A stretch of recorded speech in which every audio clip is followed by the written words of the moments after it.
Memang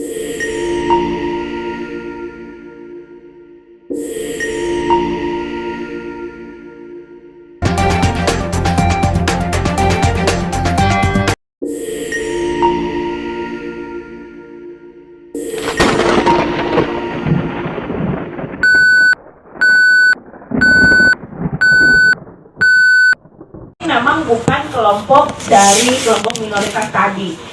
Artinya apa? Memang paling banyak yang diserang adalah kepala-kepala daerah, kandidat atau koalisi partai pendukung kandidat, gitu ya. Nah, yang terbanyak kedua di Aceh itu ternyata adalah menyerang kelompok Ahmadiyah. Lalu diikuti dengan kelompok disabilitas. Disabilitas ini baik disabilitas fisik maupun disabilitas non-fisik. Selanjutnya diikuti oleh kelompok Kristen, kelompok Katolik, lalu ada juga Yahudi dan Tionghoa. Ya, tapi barangkali tidak sebanyak yang lain. Nah, ini adalah top word atau kata yang paling banyak disebutkan dalam teks-teks yang terpolarisasi, ya, yang berkaitan dengan pilkada. Ini ada memang Bustami Hamzah, misalnya Muzakir Hanaf, ada calon gubernur gitu ya, ada Mualem, ada KIP Aceh juga termasuk yang diserang gitu ya. Ada juga misalnya teks-teks seperti kemampuan membaca Al-Quran, seperti itu ya. Nah, lalu yang tidak terkait dengan pilkada tapi mempolarisasi masyarakat, ini misalnya ada kata agama, kata hana, pengangguran. Saya kurang tahu ini hana, mungkin Bang Mirza bisa menyampaikan. Oh, hana tidak ada. Oh, artinya tidak ada. Oke, baik. Nah, selain itu, Bapak dan Ibu, selain menganalisis Twitter dan TikTok, kami juga menganalisis pesan WhatsApp. Jadi kan yang banyak biasanya di pilkada itu juga adalah pesan-pesan WhatsApp. Nah, jadi kami mengambil responden, kami pilih dari kelompok agama, kelompok politik, dan kelompok etnis ya. Nanti mungkin Bang Rizal juga bisa menyampaikan. Dan kami melakukan survei selama 2 minggu. Kami minta apakah mereka bisa mengirimkan pesan-pesan terpolarisasi yang dikirim ke WA-nya. Karena WA ini kan nggak bisa dikumpulin datanya. Jadi satu-satunya cara kami adalah melakukan survei. Nah, ternyata setelah kami menganalisis teks WhatsApp, jadi kami ada 222 responden dan sekitar 1634 pesan yang kami umumkan selama 2 minggu. Satu kayaknya minggu pertama setelah diumum masa kampanye, yang satu lagi H-7 pilkada. Nah, paling banyak juga kita lihat di teks-teks WhatsApp itu adalah Aceh lalu Jawa Barat gitu ya. Itu yang paling banyak pesan-pesan terpolarisasi. Tapi memang kalau kita lihat misalnya polarisasi agama itu lebih banyak di Jawa Barat gitu ya. Tadinya kita pikir wah ini apa Aceh gitu ya. Ini pikiran kami di Jakarta ya, yang jauh dari sini. Kami pikir ternyata yang paling banyak mainin isu agama, polarisasi agama itu Jawa Barat. Aceh itu malah memang politik gitu ya. Ekonomi ada sedikit, etnis juga ada, tapi ternyata yang paling banyak isu agama itu adalah Jawa Barat. Itu untuk polarisasi. Sedikit lagi untuk hate speech. Nah, kami memantau juga ujaran kebencian. Ujaran kebencian ini kalau kita lihat teman-teman, ternyata dari sekitar 14.000 teks itu ada dari sekitar 180.000 itu ada 14.000 yang toxic gitu ya. Dan yang paling tinggi memang Aceh lalu Jawa Barat. Tapi sebenarnya bedanya dengan Jawa Barat nggak terlalu tinggi dibandingkan yang lain gitu. Jadi ini emang Aceh masih menjadi misteri bagi kami sendiri di Jakarta. Mudah-mudahan dari diskusi sore ini kita jadi tahu ada apa dengan Aceh gitu ya. Tapi yang paling banyak memang dari keseluruhan provinsi itu adalah insult atau hinaan ya, jadi menghina yang lain. Lalu di Aceh juga kami melihat adanya pesan-pesan ujaran kebencian terhadap etnis tertentu gitu ya, diikuti dengan NTB. Dan ini salah satu contohnya aja, misalnya malu kalau di Gubernur Aceh kurang ilmu pendidikan dan ilmu agama. Barangkali itu dulu dari saya sebagai pengantar, mungkin nanti bisa kita lanjutkan diskusinya. Makasih. Baik, terima kasih banyak Mbak Ika. Menarik sekali data-data paparan yang sudah disampaikan. Ternyata tingkat polarisasi itu Aceh masuk kategori paling tinggi ya. Apakah orang Aceh, seperti Mbak Ika bilang tadi, ada apa dengan Aceh? Apakah orang Aceh memang suka adu domba? Nah, ini yang bakal kita diskusikan nanti. Sebelum kita masuk diskusi dan jelas, mungkin sebelum itu saya mau minta sedikit pemaparan dari Bang untuk menyampaikan apa sih hasil pengawasan yang sudah ataupun data-data yang masuk di KIP sendiri terkait pilkada yang sudah berjalan selama ini, Bang. Terima kasih. Assalamualaikum warahmatullahi wabarakatuh.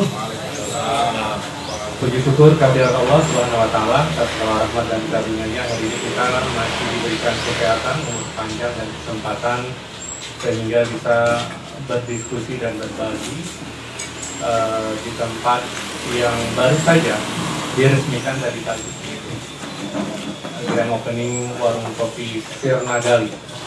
Mudah-mudahan pertemuan hari ini semakin menumbuhkan rasa cinta kita semakin dalam, sesuai dengan makna daripada nama warung kopinya. Salawat dan salam mari sama-sama kita haturkan kepada Nabi besar Muhammad Sallallahu Alaihi Wasallam, karena dan jasa beliau kita merasakan peradaban yang begitu mulia. Yang saya hormati rekan-rekan pengurus Haji Banda Aceh dan teman-teman yang telah menginisiasi kegiatan pada siang menjelang sore ini. Yang saya hormati juga Mbak Ika Idris yang tadi telah memaparkan secara komprehensif wajah Aceh, baik dilihat dari sosial media maupun ketika dilihat dari Jakarta. Tapi ternyata ketika tiba di Aceh gimana, Mbak? Tiba di Aceh Tetap asik buat ngopi ya. Nah, itu juga yang terjadi ketika kita mengikuti rakor mendengar paparan dari Kapolri dan Panglima TNI bersama dengan Kapolda dan seluruh Forkopimda. Nah, kemudian kita melihat bahwa dalam peta kerawanan Aceh juga diklasterkan ke daerah yang rawan. Kita tidak kemudian menyangkal ada kejadian-kejadian yang kemudian juga menjadi pembicaraan publik, tetapi dari segi persentase jumlah kejadian dan kekhawatiran dalam pemilihan kepala daerah 20 tahun terakhir, alhamdulillah secara indeks mungkin ini yang paling rendah terkait dengan kekerasan yang terjadi, dan bahkan sampai dengan hari ini alhamdulillah tidak ada korban meninggal dunia kecuali penyelenggara di Banda Aceh karena dalam keadaan sakit, salah satu pengawas ketertiban Inmaknya meninggal dunia. Teman-teman sekalian, sungguh berbahagia KIP Aceh bisa ikut nimbrung dalam kegiatan hari ini. Menurut kami kegiatan seperti ini menjadi penting untuk keberlangsungan demokrasi di Aceh. Barangkali dengan waktu yang tersisa dan cukup terbatas, kami akan melewati sejumlah slide sebagai pengantar. Langsung saja kita mungkin mendiskusikan potensi isu pasca pilkada, khususnya pasca rekapitulasi hasil yang telah kita bacakan, yang telah kita tetapkan pada tanggal 7 sampai dengan 8 Desember yang lalu.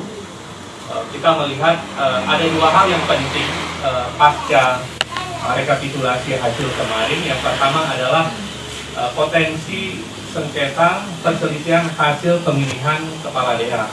Nah, sebagaimana yang sudah tercatat di dalam akte pengajuan permohonan pemohon atau AP3 dari Mahkamah Konstitusi, setidaknya ada 6 permohonan yang disampaikan ke Mahkamah Konstitusi dari 5 kabupaten dan kota. Langsa ada 2 permohonan, kemudian masing-masing 1 permohonan di Aceh Timur, Kota Lok Sumawe, Biren, dan Kota Sabang. Nah, tentunya keberatan ini kami belum juga melihat bagaimana bentuk permohonannya, karena mengapa belum tercatat di dalam buku registrasi perkara konstitusi atau EBRPK, yang insya Allah berdasarkan jadwal tahapan penyelesaian sengketa berdasarkan peraturan MK nomor 14 yang direvisi dari peraturan MK nomor 4, disebutkan bahwa EBRPK itu akan diterbitkan pada tanggal 3 Januari tahun 2025. Nah, memang kalau berbicara soal sengketa hasil, ini sangat terkait dengan apa yang telah kita laksanakan, mulai dari penghitungan dan rekapitulasi secara berjenjang. Nah, potensi itu pasca pilkada juga kami melihatnya tadi yang yuridis dan yang non yuridis adalah polarisasi dari ketegangan sosial. Nah, memang tidak dapat kita pungkiri bahwa faktor keterbelahan masyarakat ini salah satu diundang ekses dari kompetisi politik yang tidak menambah kesadaran politik kita, yang kemudian tidak menambah tingkat pendidikan politik kita. Ketika partisipasi kita hanya meluangkan kehadiran ke TPS, tetapi tidak meluangkan kita bagaimana kemudian untuk memperkuat literasi kita dalam memahami kondisi-kondisi politik. Selamat datang Abu Sukres.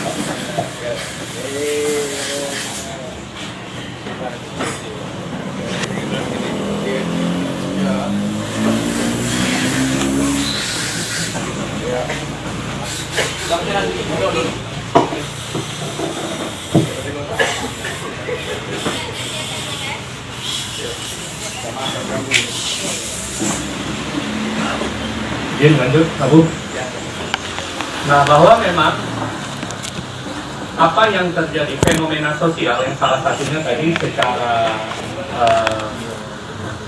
ringkas tetapi mendetil menurut saya apa yang disampaikan oleh Mbak Ika, bahwa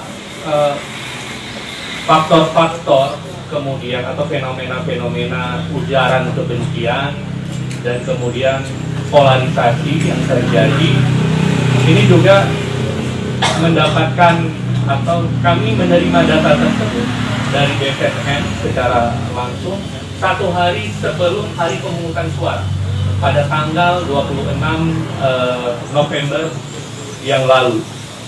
Nah, memang informasi hoax dan kemudian ujaran kebencian, fenomena pembanjiran informasi yang tidak ditelusuri kredibilitasnya, propaganda hitam dan seterusnya. Tadi barangkali juga sepintas contohnya sudah disampaikan oleh Mbak Ika. Ada keterbelahan di dalam masyarakat dalam mengisi suasana pesta demokrasi. Nah, kalau kita lihat statistik pemantauan media, nama yang disebutkan itu yang paling tinggi termasuk 2 pasangan calon gubernur dan wakil gubernur, khususnya gubernur. Jadi pasangan urut 1 dan pasangan urut 2. Baik hal itu diperbincangkan di media maupun di media sosial. Nah, kemudian juga penyebaran media terkait dengan pemilihan gubernur juga sangat intens, bahkan secara khusus juga terikut website medianya yang menyebutkan atau memberitakan hal-hal yang terkait dengan pemberitaan pilkada.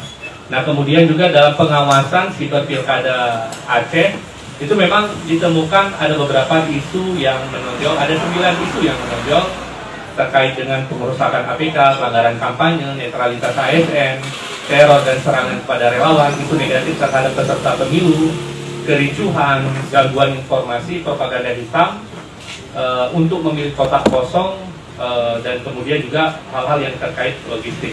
Nah, memang Mbak Ika ada 2 kabupaten dan kota, 1 pasangan calon Aceh Utara dengan kabupaten Aceh Tamiang, di mana pasangan calon berhadapan dengan kotak kosong. Yang menang pasangan calon. Ya, kemudian juga terkait dengan apa yang menjadi tanggung jawab kami sebagai penyelenggara, semaksimalnya telah kami lakukan. Bahwa dalam banyak kesempatan kami menyampaikan hal-hal yang kemudian dilarang di dalam kampanye, yang menurut kami efek ini juga ketika tidak dilaksanakan menjadi sesuatu yang memberikan pengaruh seperti ujaran kebencian dan yang paling radikal barangkali polarisasi. Nah, di mana dalam kampanye itu dilarang untuk menghina SARA, bahkan menghina pasangan calon. Tadi kita lihat dari data yang disajikan oleh Mbak Ika, masing-masing pasangan calon ini punya contohnya yang kemudian berupa serangan, baik secara personal maupun atas nama pasangan calonnya. Dan ini sesuatu yang terjadi dan kemudian kita lihat hal itu tersebar. Tetapi memang kalau dalam konteks rezim kampanye yang menjadi tanggung jawab penyelenggaraan, pelaksanaan, kita menyampaikan hal-hal yang menjadi sesuatu itu diatur di dalam regulasi. Bahkan hal-hal yang saya sebutkan tadi, larangan-larangan untuk menghina suku dan seterusnya, bahkan terhadap personal pasangan calon itu punya konsekuensi hukumnya kalau hal itu dilanggar. Tetapi lagi-lagi kewenangan kami ini hanya sampai pada penyampaian ketentuan dan regulasi yang diatur dalam rezim kampanye. Karena mengapa kewenangan pengawasan ada di badan penyelenggaraan yang lain. Nah, memang kalau memang ini dilaksanakan atau kemudian apa yang menjadi pelanggaran, fenomena yang terjadi di masa kampanye benar-benar ditindaklanjuti. Nah, saya yakin juga barangkali lembaga pemasyarakatan bisa penuh, maaf ya. Tetapi bukan berarti mengurangi kesadaran kita untuk kemudian melakukan upaya-upaya hukum sebagai jalan terakhir. Nah, karena mengapa ada upaya-upaya administratif yang bisa dilakukan dalam rezim pengawasan? Karena pada tingkat yang kemudian harus menggunakan sistem penegakan hukum, maka pelanggaran-pelanggaran tersebut berpotensi dipidana. Bahwa benar kalau kita berbicara soal ujaran kebencian, ada ketentuan di luar ketentuan pilkada, undang-undang pilkada maupun kanun yang mengaturnya, misalnya di KUHP, di undang-undang ITE. Tetapi juga dalam konteks hal tersebut dilakukan di dalam masa kampanye, itu ada konsekuensi pidananya juga. Tapi saya belum mendapatkan informasi lebih lanjut apakah ujaran kebencian yang dilakukan pada masa kampanye menjadi pelanggaran kampanye atau seperti apa. Karena kalau kita lihat desain undang-undang pilkada mengatur bahwa tindak pidana itu kan ultimum remedium, benteng yang terakhir. Nah, jadi upaya-upaya untuk mensosialisasi, upaya-upaya untuk disampaikan kepada pasangan calon, peserta pemilu dan seterusnya, itu sebenarnya merupakan upaya yang utama. Kecuali itu tidak dilaksanakan dan kemudian ada upaya untuk menegakkan hukumnya. Nah, kemudian kalau kita melihat dampak ujaran kebencian dalam pilkada, yang pertama menciptakan polarisasi. Nah, ujaran kebencian dapat membentuk opini publik yang ekstrim dan mengurangi toleransi antar kelompok. Nah, polarisasi ini justru muncul karena ketidaksepakatan. Jadi kalau sepakat nggak terpolarisasi jadinya. Kalau misalkan pasangan calon ketika disampaikan isu-isu tentang Palestina, barangkali kedua pasangan calon gubernur dan wakil gubernur Aceh sepakat, tidak ada polarisasi soal isu itu. Tapi ketika bicara soal pengungsi Rohingya misalnya, dan ini dibunyikan juga dalam temuan yang disampaikan oleh Pak Ika. Nah, kita belum bisa melihat, belum bisa membaca datanya, apakah itu menjadi sesuatu yang memberikan pengaruh terhadap polarisasi politik di Aceh atau tidak. Karena sangat minim, barangkali ketika saya googling saya kata kuncinya Rohingya dengan pasangan calon, sangat sedikit komentar-komentar pasangan calon dengan isu menjawab Rohingya tersebut, seperti itu. Mungkin nanti secara detail Mbak Ika bisa meresponnya. Nah, sesuatu yang tidak ada perbedaan pendapat, artinya ada kesepakatan yang sama, maka tidak menjadi polarisasi. Saya sepakat juga bahwa dalam konteks Indonesia, secara khusus di Aceh, dalam teori-teori polarisasi nggak bisa kita benturkan antara yang demokrat dan konservatif, ya, karena memang treatment yang berbeda, apalagi di Aceh dengan kondisi kekhususan dan keistimewaannya, ya basis gerakan-gerakan politik sangat bersinggungan dengan keagamaan di masing-masing pasangan calon. Nah, misalkan di pasangan calon yang satu ada endorsement dari pemuka agama, pasangan calon yang lain juga ada yang didukung oleh ulama juga, oleh pemuka agama. Nah, kemudian juga dampak ujaran kebencian yang kedua adalah mengganggu stabilitas sosial, dan ini berefek ketika pasca debat ketiga pada saat itu penyebutan KIP Aceh, lembaga KIP Aceh itu sangat tinggi, dan kami melihat juga ini menjadi sesuatu yang berisiko terhadap lembaga kita. Manakala kita tidak kemudian mengonfirmasi dan mengklarifikasi bahwa kondisi yang terjadi itu secara utuh dan secara mendetil. Nah, kemudian juga ketika lembaga penyelenggara distigma mendukung salah satu pasangan calon. Jadi kadangkala menjadi anomali buat kami ketika ada pasangan calon yang sama-sama kemudian melaporkan kami ke Panwaslu. Satu sisi bagi kami, kita harus menghadapi permohonan dan keberatan yang disampaikan oleh pasangan calon. Tetapi juga semakin menegaskan bahwa di antara dua pasangan calon, maka koridor prosedur yang kita laksanakan itu adalah sama. Karena mengapa dua-dua pasangan calon ini merasakan dirugikan oleh tindakan penyelenggaraan seperti itu. Nah, yang kemudian adalah yang ketiga, merusak kepercayaan publik, mengurangi kepercayaan masyarakat terhadap proses demokrasi dan lembaga pemilu. Nah, kemudian kalau kita melihat secara teori penyebab terjadinya polarisasi, misalnya terkait dengan kecenderungan target empati yang berbeda. Nah, misalnya dalam kemarin pelaksanaan pilkada, masing-masing pasangan calon ingin mendapatkan empati dari berbagai kejadian yang terjadi di masa tahapan. Barangkali kita bisa melihat fenomena apa saja yang kemudian terjadi. Misalnya pasangan calon ini kemudian ada pertemuan dengan mantan kombatan seperti itu, dan kemudian pasangan calon yang lain ini tetap memperhatikan keberlangsungan perjuangan kombatan dan seterusnya. Dan ini kan untuk memberikan atau menarik empati dari kelompok tertentu.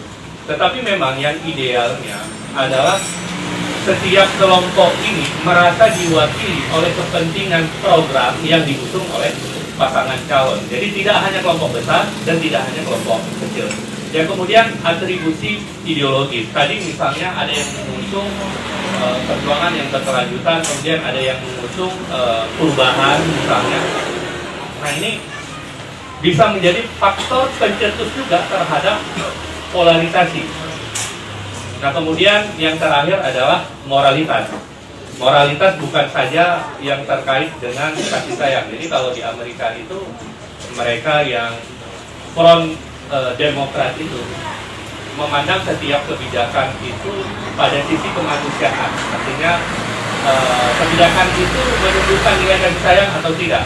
Sedangkan yang konservatif melampaui itu, malah mereka masuk ke dalam ruang-ruang yang bersifat loyalitas. Sejauh mana kesetiaan, kemudian nilai-nilai kesusilaan, terus kemudian mana tokoh karismatik yang mesti dihormati dan seterusnya. Dan kita juga bisa membaca dalam pilkada di Aceh yang lalu.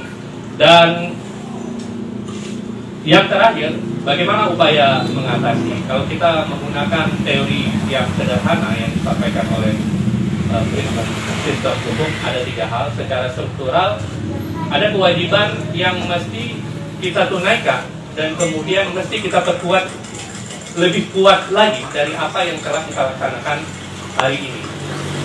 Termasuk bagi kami penyelenggara, termasuk partai politik, termasuk stakeholder pemilihan, diantaranya teman-teman pers juga,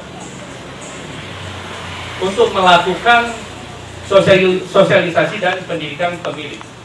Nah ini sudah kami lakukan, kewajiban kami sebagai penyelenggara telah kami lakukan, walaupun kami menyadari banyak hal yang masih kurang, banyak hal yang kemudian harus kami sempurnakan di ke depan.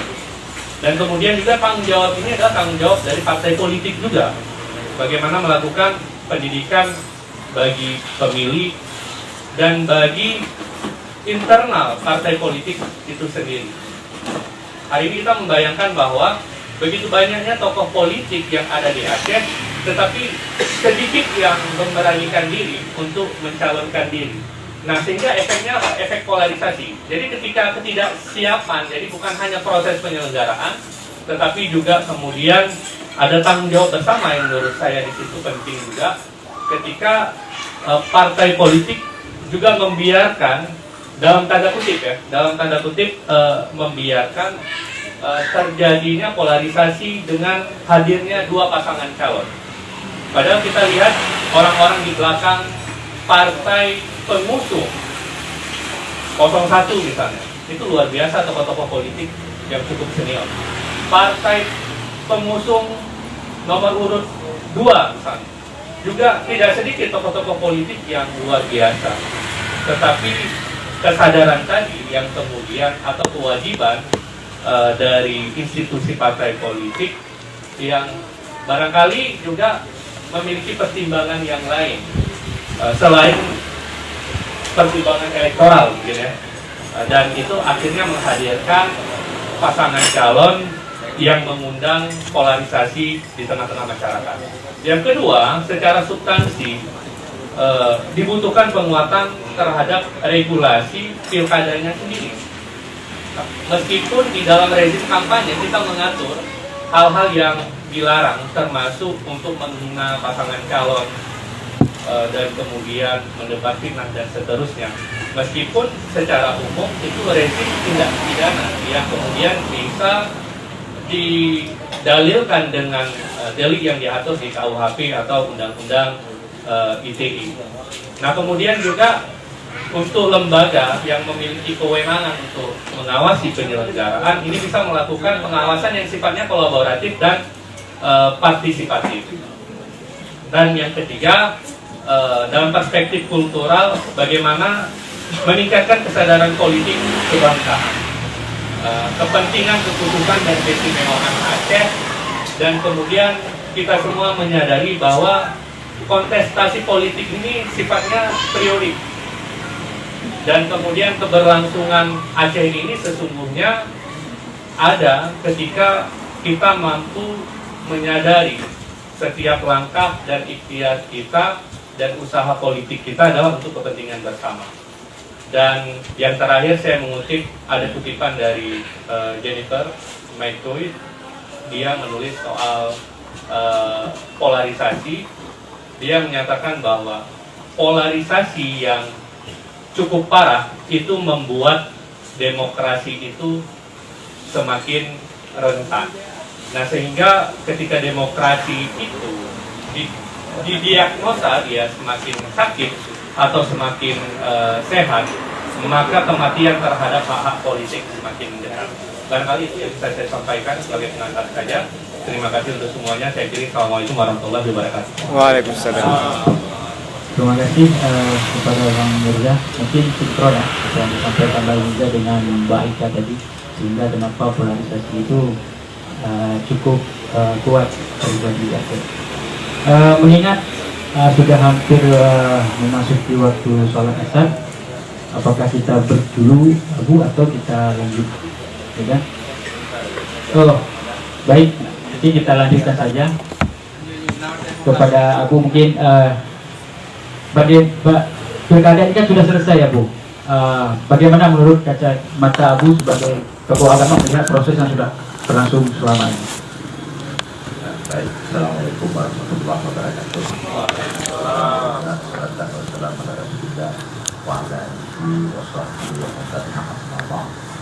Dan mati para penghubung dan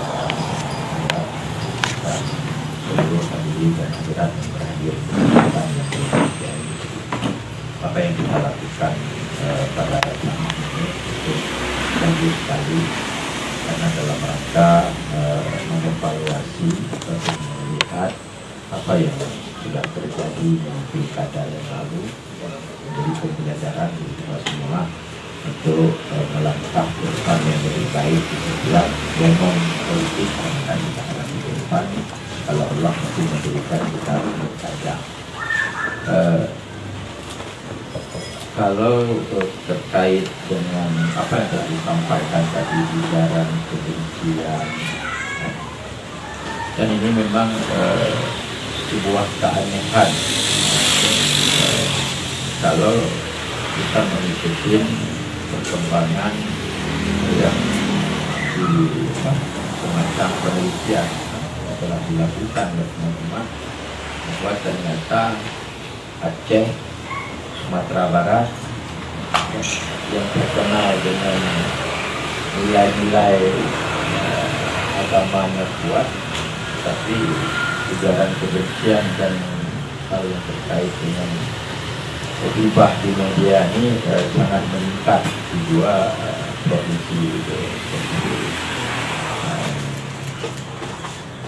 Kalau misalnya kita di Aceh, ini berdasarkan bukan survei ya, saya pengalaman bertemu dengan beberapa orang, salah satunya dokter spesialis anak. Terus saya tanya tentang pilkada, dia tidak paham siapa calon, dia tidak tahu. Kenapa? Karena bangun tidur dia terus berurusan dengan masalah penyakit anak-anak. Saya datang ke rumahnya yang ada buku majalah terkait dengan hal-hal yang hubungannya dengan penyakit anak-anak. Sudah ketemu lagi dengan seorang toki usaha glosir. Saya juga tanya, dia juga tidak paham, tidak mengikuti. Sampai-sampai dia mengatakan, entah dua calon gubernur Aceh. Kenapa? Karena dia bangun pagi, disibukkan dengan aktivitas dia, pulangnya jam 8 malam, jam 9 malam, istirahat, besok pagi masuk lagi ke toko. Tidak sempat dia. Dan itu memang iya. Saya kan tidak begitu sibuk kita berbanding dengan teman-teman yang ini. Itu koran di kantor nggak sempat baca. Nggak begitu sibuk. Coba bayangkan kalau kepala dinas, kalau gubernur, kalau bupati, yang setiap hari tumpukan suratnya segini di meja. Kapan dia baca? Maka dari pengalaman-pengalaman ini, maka salah satu yang bisa mengerem ataupun menghindari masyarakat daripada melakukan terpancing dengan isu-isu yang ada di media itu, kalau saya melihat harus terbuka lapangan pekerjaan kepada masyarakat. Jadi kalau masyarakat itu sibuk dengan pekerjaan, insya Allah nggak sempat mengikuti perkembangan apapun di luar pekerjaan dia. Cuma punya korelasi di antara perkembangan ujaran kebencian di Aceh dengan nilai kemiskinan di Sumatera. Jadi kalau kita lihat provinsi yang termiskin di Sumatera, maka sangat terkait dengan kejadian ujaran kebencian yang cukup meningkat di tengah-tengah masyarakat kita yang ada di Aceh. Berbicara tentang nilai agama, misalnya apa yang telah difatwakan oleh MPU, diceramain banyak tokoh-tokoh ceramah, tokoh agama memberikan pesan-pesan tentang ujaran kebencian, riba, fitnah, itu ternyata tidak mapan dalam konteks tadi kemiskinan yang terjadi di tengah-tengah masyarakat kita. Makanya ada masyarakat kita mengatakan bahwa jangankan kalaupun kita tidak mengikuti perkembangan dan suasana politik yang terjadi ini, maka dia tidak punya kesempatan untuk memperolehkan materi di dalam konteks pilkada itu sendiri. Jadi makanya kita ini berdasarkan apa yang sudah kita dengar tadi, paparan-paparan, tentu untuk menghilangkan ujaran kebencian terkait dengan apapun momen itu, salah satunya memberikan pekerjaan kepada masyarakat. Masyarakat nggak ada kegiatan lain ya. Jadi sibuk dengan pekerjaan dia masing-masing. Paginya dia pergi ke laut, paginya dia pergi ke gunung, paginya dia berusaha. Insya Allah tidak sempat ya melakukan hal yang seperti kita temukan sekarang ini. Jadi bagi tokoh-tokoh politik, keterbatasan masyarakat ini nampaknya senang. Jadi tidak, kalau dikatakan tadi partai politik juga berperan, dia tidak berperan aktif untuk mencerdaskan pemilih dalam itu. Memang kalau saya melihat sengaja agar masyarakat itu tidak cerdas, sehingga mereka mampu melemparkan ide-ide yang sehingga tercapai apa yang mereka harapkan di dalam momen-momen itu sendiri. Jadi bukan tidak paham undang-undang tidak boleh, agama tidak boleh, bukan tidak paham, tapi sudah merasa senang dia melihat orang itu termakan dengan berita hoax, berita riba dan hal yang lain. Nah, seperti kita, sebahagian masyarakat kita kan merasa senang dengan sakitnya ayam gara-gara dia itu manuk belut. Nah, kita kan nikmati kan terhadap ayam itu. Senang kita menikmati. Hai, manuk nak mati. Nah, tapi kita rasa senang ada. Ini juga seperti itu. Jadi kebanyakan orang kita tuh rasa senang melihat sesudah dia lemparkan, dia kirim berita-berita yang tidak tepat ini itu dan sebagainya. Itu mereka merasa senang. Jadi memang ulu sakit lakit. Setiap sesuatu yang memang kurang baik itu pasti ada yang mengambilnya. Nah, jadi ini sesuatu yang memang sudah adanya. Jadi setiap sesuatu yang jatuh yang tidak baik itu pasti ada yang mengambilnya. Makanya beberapa sifat manusia ini yang sangat sulit kita hilangkan. Kalau manusia itu sifatnya sifat lalat, itu dia tidak akan pernah menghinggapi di tempat yang baik. Nggak pernah ya. Jadi kalau ada satu berita, judulnya satu heboh, satu tidak, nah isinya sama. Dia tidak tertarik kepada isu yang judul yang tidak heboh. Pasti dia tertarik judul yang heboh. Itu sifat lalat. Nah, jadi di mana saja dia, kemana saja dia mencari di tempat-tempat yang tidak baik. Itu sangat sulit untuk kita terapi dia. Orang-orang yang sifatnya sifat lalat itu.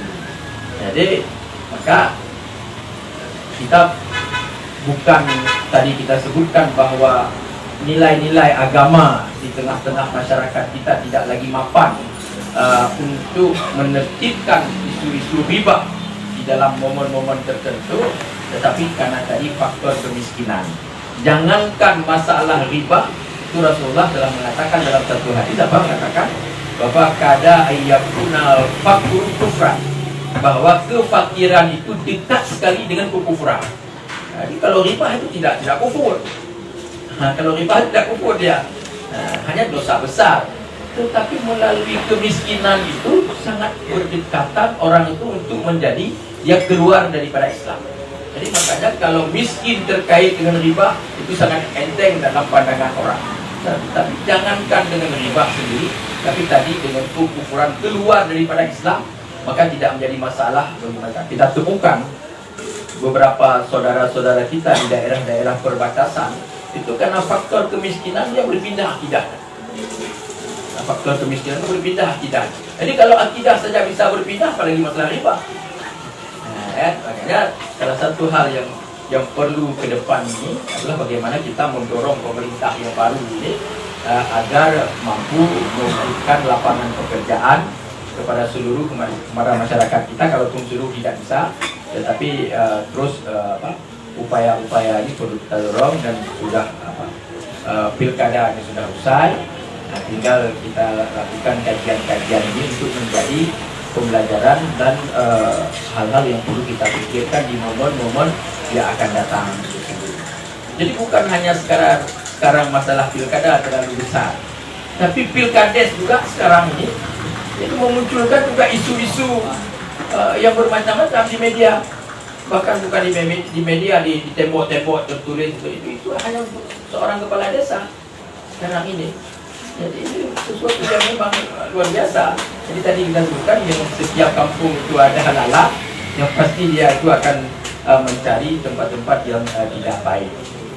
Karena teman-teman semuanya, apa yang kita diskusikan cukup baik dan perlu terus kita kembangkan. Kita tidak boleh berdiam diri karena itu sesuatu yang mungkar, sesuatu yang tidak baik. Maka apa yang kita lakukan menjadi amal soleh bagi kita semuanya. Mungkin mohon maaf atas segala keterbatasan ini karena waktu saja yang tidak memungkinkan. Ini dari bukan masalah akhir tahun. Jadi kalau setiap agenda itu baca ada lagu Indonesia Raya, saya hari ini sudah 7 lagu Indonesia Raya. Kalau setiap agenda ada lagu Indonesia Raya, sudah 7 hari ini. Ini yang ke-7, ini sebentar lagi salat asar, yang ke-8 ada lagu Indonesia Raya. Jadi makanya tidak perlu dihafal lagi, sudah jadi sendiri, ya bisa sendiri. Itulah kegiatan yang kita lakukan, tapi insya Allah mungkin sehat Allah berikan, selamat kepada semuanya. Mudah-mudahan ini menjadi amal soleh bagi kita semua. Assalamualaikum warahmatullahi wabarakatuh. Assalamualaikum warahmatullahi wabarakatuh. Waalaikumsalam warahmatullahi wabarakatuh. Terima kasih banyak Abu. Mungkin sebuah penghormatan bagi kami di tengah-tengah kesibukan Abu masih bisa menyempatkan hadir dalam diskusi kita hari ini. Baik, mungkin untuk teman-teman mengingat waktu sholat sudah hampir masuk, gimana, apakah kita lanjut atau kita break sebentar? Kita lanjut aja ya. Lanjut. Atau kita break sebentar. Kesempatan kawan-kawan seperti apa?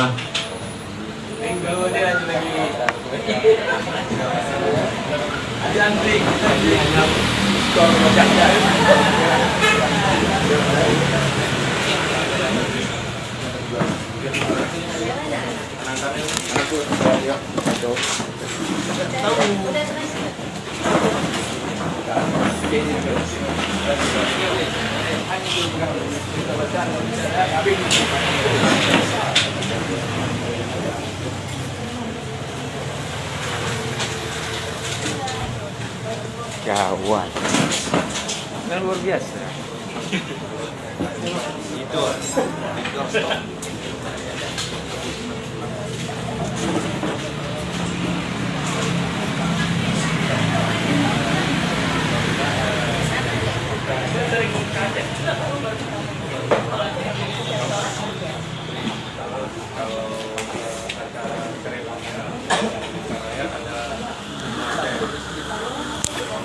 Ada kadang-kadang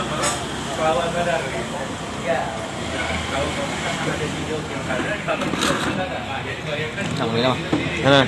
View.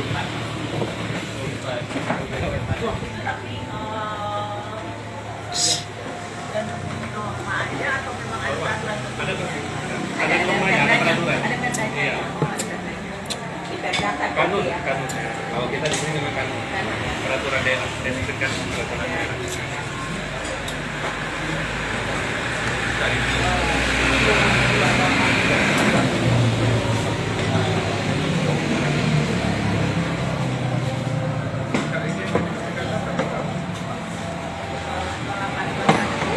Gorengnya tak dingin.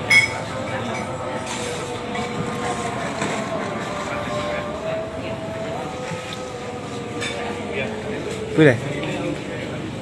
Video. Oh.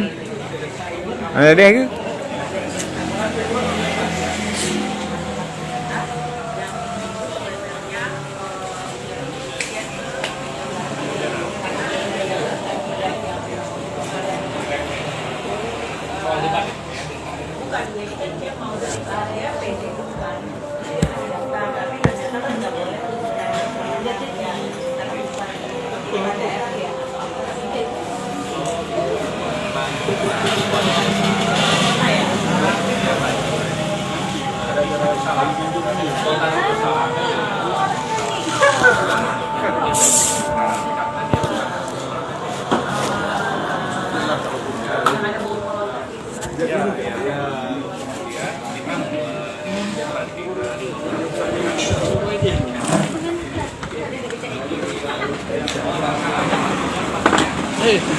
Admin. Ada. Live. Kau dah megah. Dia dengan benda jodoh. Tiga di mana cik? Rian. Bang panjang oh.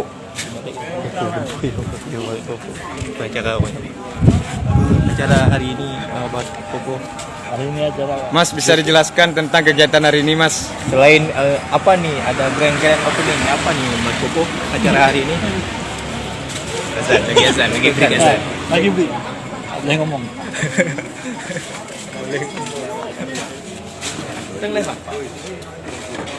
Mayor Popo. Mayor Popo. Ya, Mayor.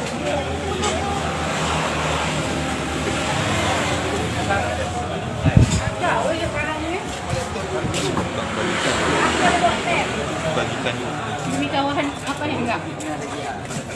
Wartawan lemik dalam laut. Hei, viral itu hai malu. Apa malu habis redam tu? Kalau mentang Ayu kau hoi mak-mak gaya rumah. satu lagi.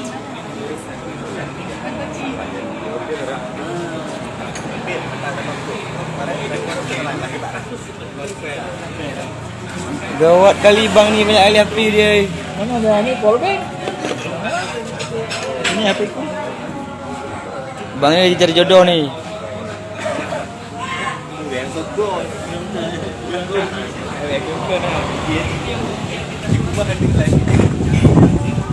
Mas Koko je. Dah boleh macam juga.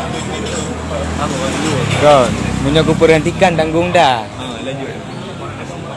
Nak buat baik. Apa? Okey, nak buat baik. Aku close ada. Mang kau. Cara buku. Dia balik orang cara AI bang.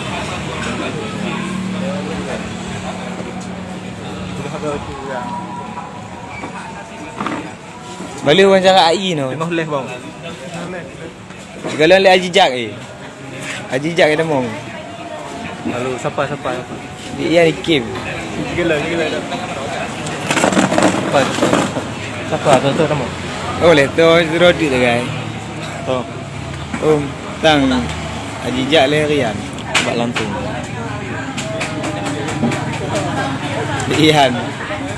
Satu dia. Halo kawan-kawan dari mana saja? Rian. Kenapa enggak kemari Rian? Kak Kemong anak lagi. Alah. Nyampi. Tapping le 3 Rian. Halo kawan-kawan dari mana saja nih yang bergabung di IG. Saat ini sedang break salat asar untuk waktu Banda Aceh dan sekitarnya. Sebentar lagi kita akan melanjutkan diskusi terkumpul dengan tema ujaran kebencian dan polarisasi di balik Pilkada Aceh 2024. Yang sudah berbicara menyampaikan pendapatnya tadi ada Wate Haji. Dia kalau Wate. Dia lagi ni. Biji kita lek. Hah? Pak biji. Ani tim dia. Dulu.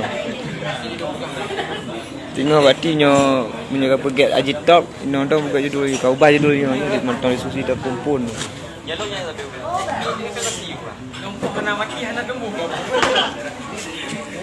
Hai, punya perempuan je lambot orang bang. Kon lemik le, pegat duduk. Cair. Kon lemik le, cair. Jangan nampak dekat tolong ah. Padahal ke tempat sana bro. Hai, ini nak jelas. Ha?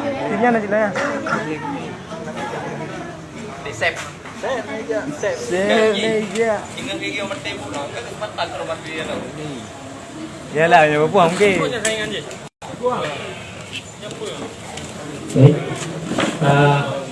Terima kasih teman-teman.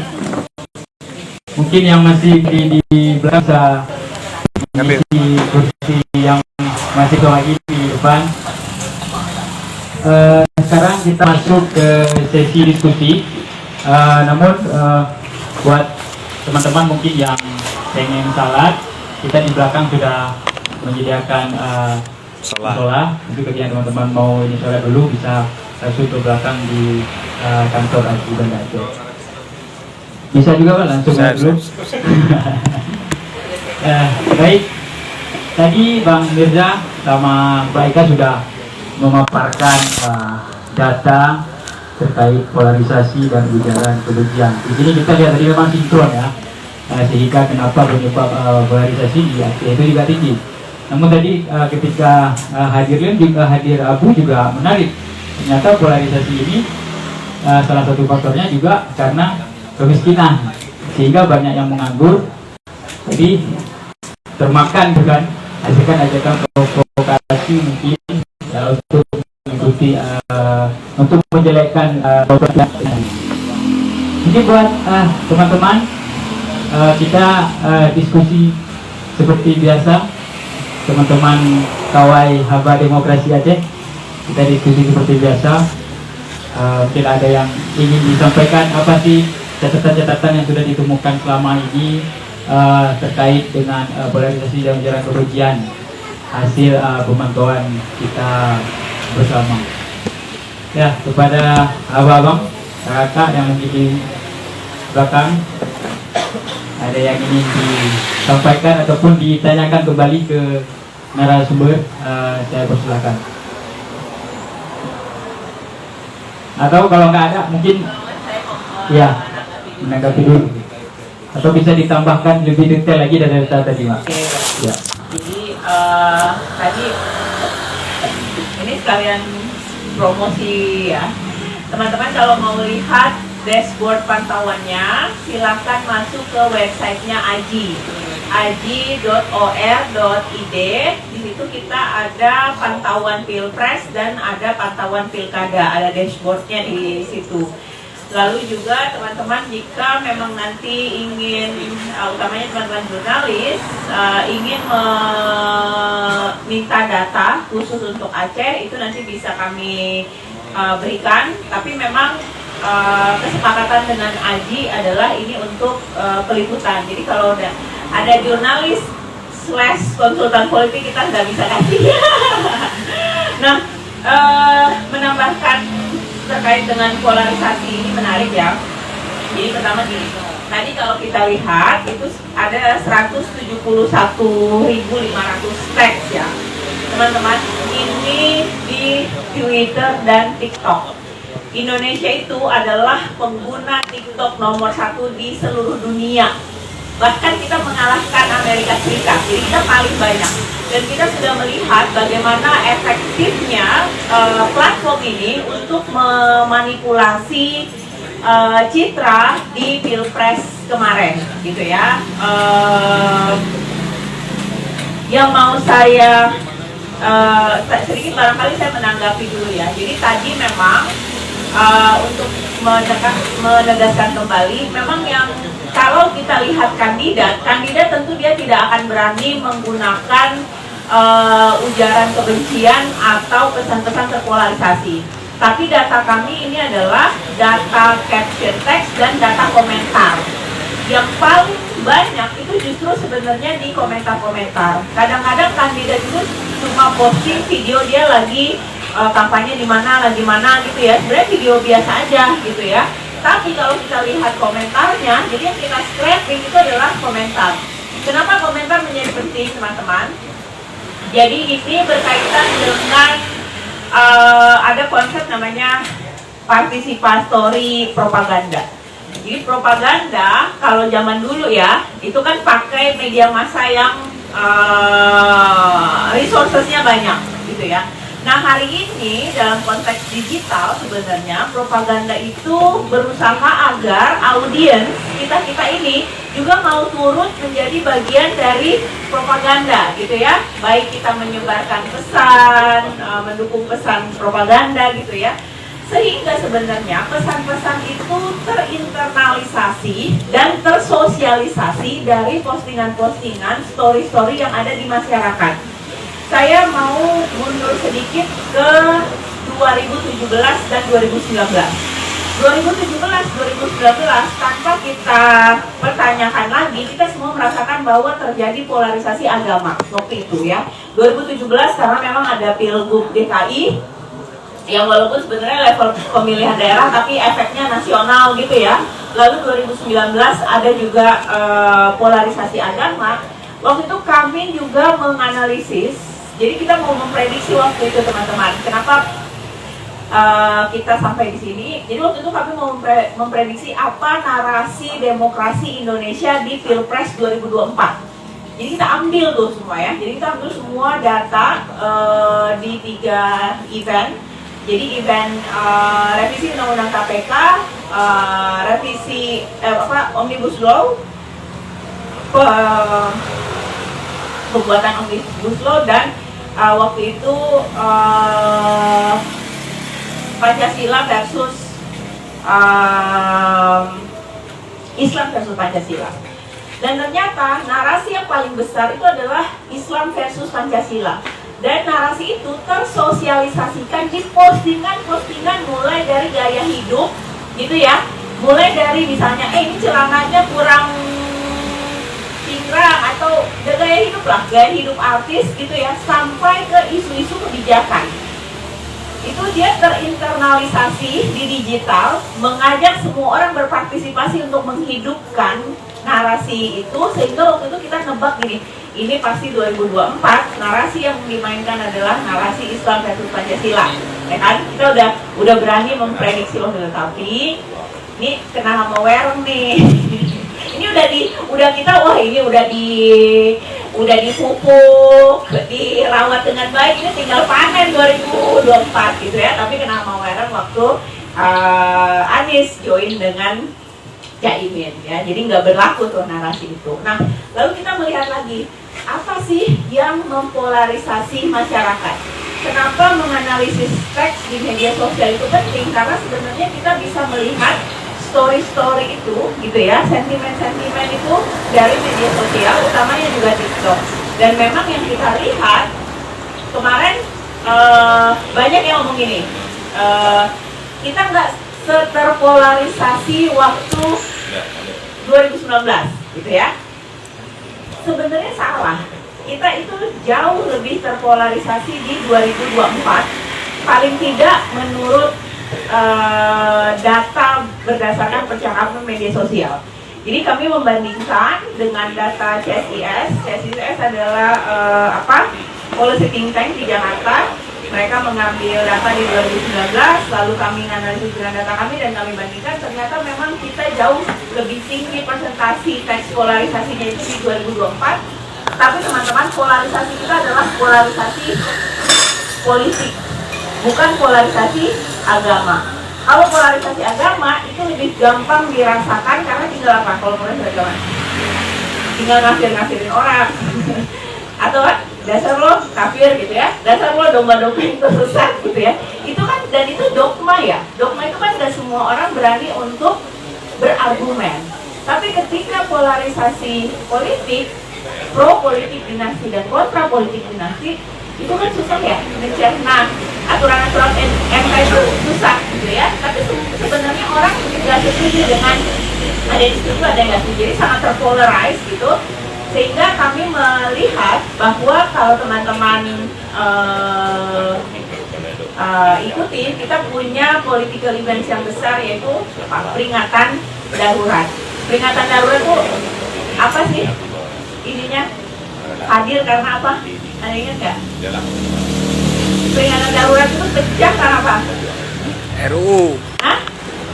Karena waktu itu Kaisang mau maju pilkada DKI gitu kan, ada batasan usia yang mau diakalin waktu itu. Nah, itu sebenarnya sudah puncak dari polarisasi politik gitu. Jadi sebenarnya yang kita perlu, dan kami melihat lagi ternyata di pilkada di 5 provinsi ini polarisasi politik itu sangat tinggi, bahkan memang banyak yang misalnya lawan kota kosong dan segala macam. Nah, itu yang perlu kita antisipasi.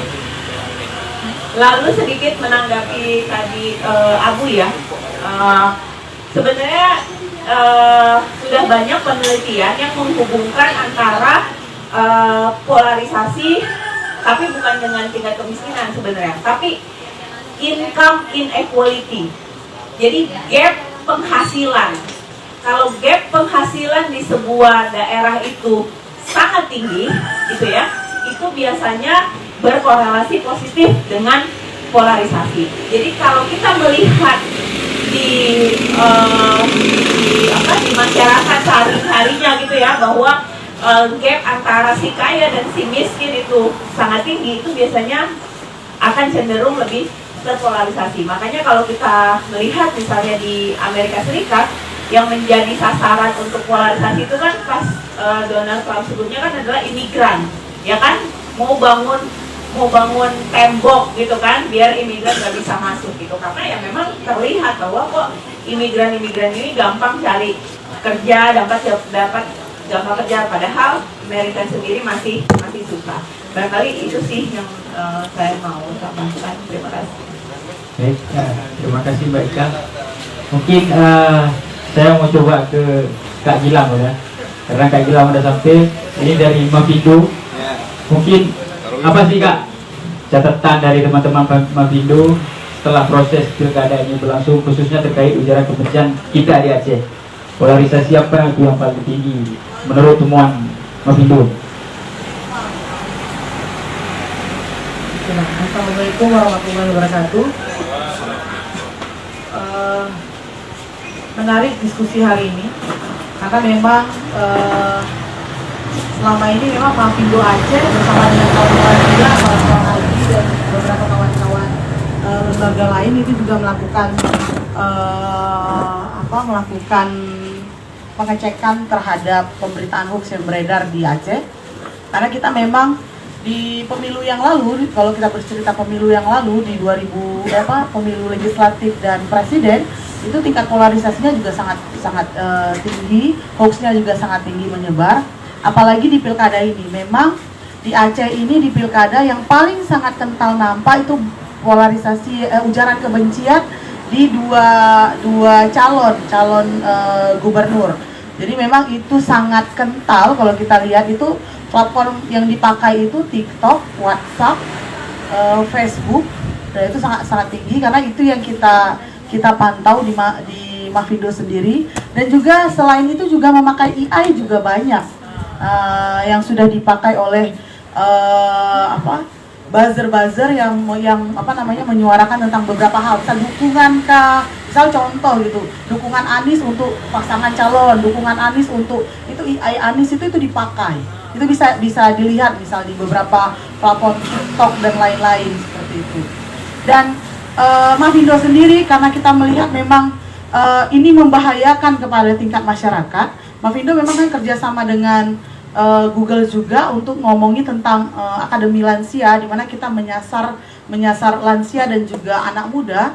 Sekolah ada namanya sekolah kebangsaan. Jadi kita melakukan penguatan kepada lansia di Aceh dan juga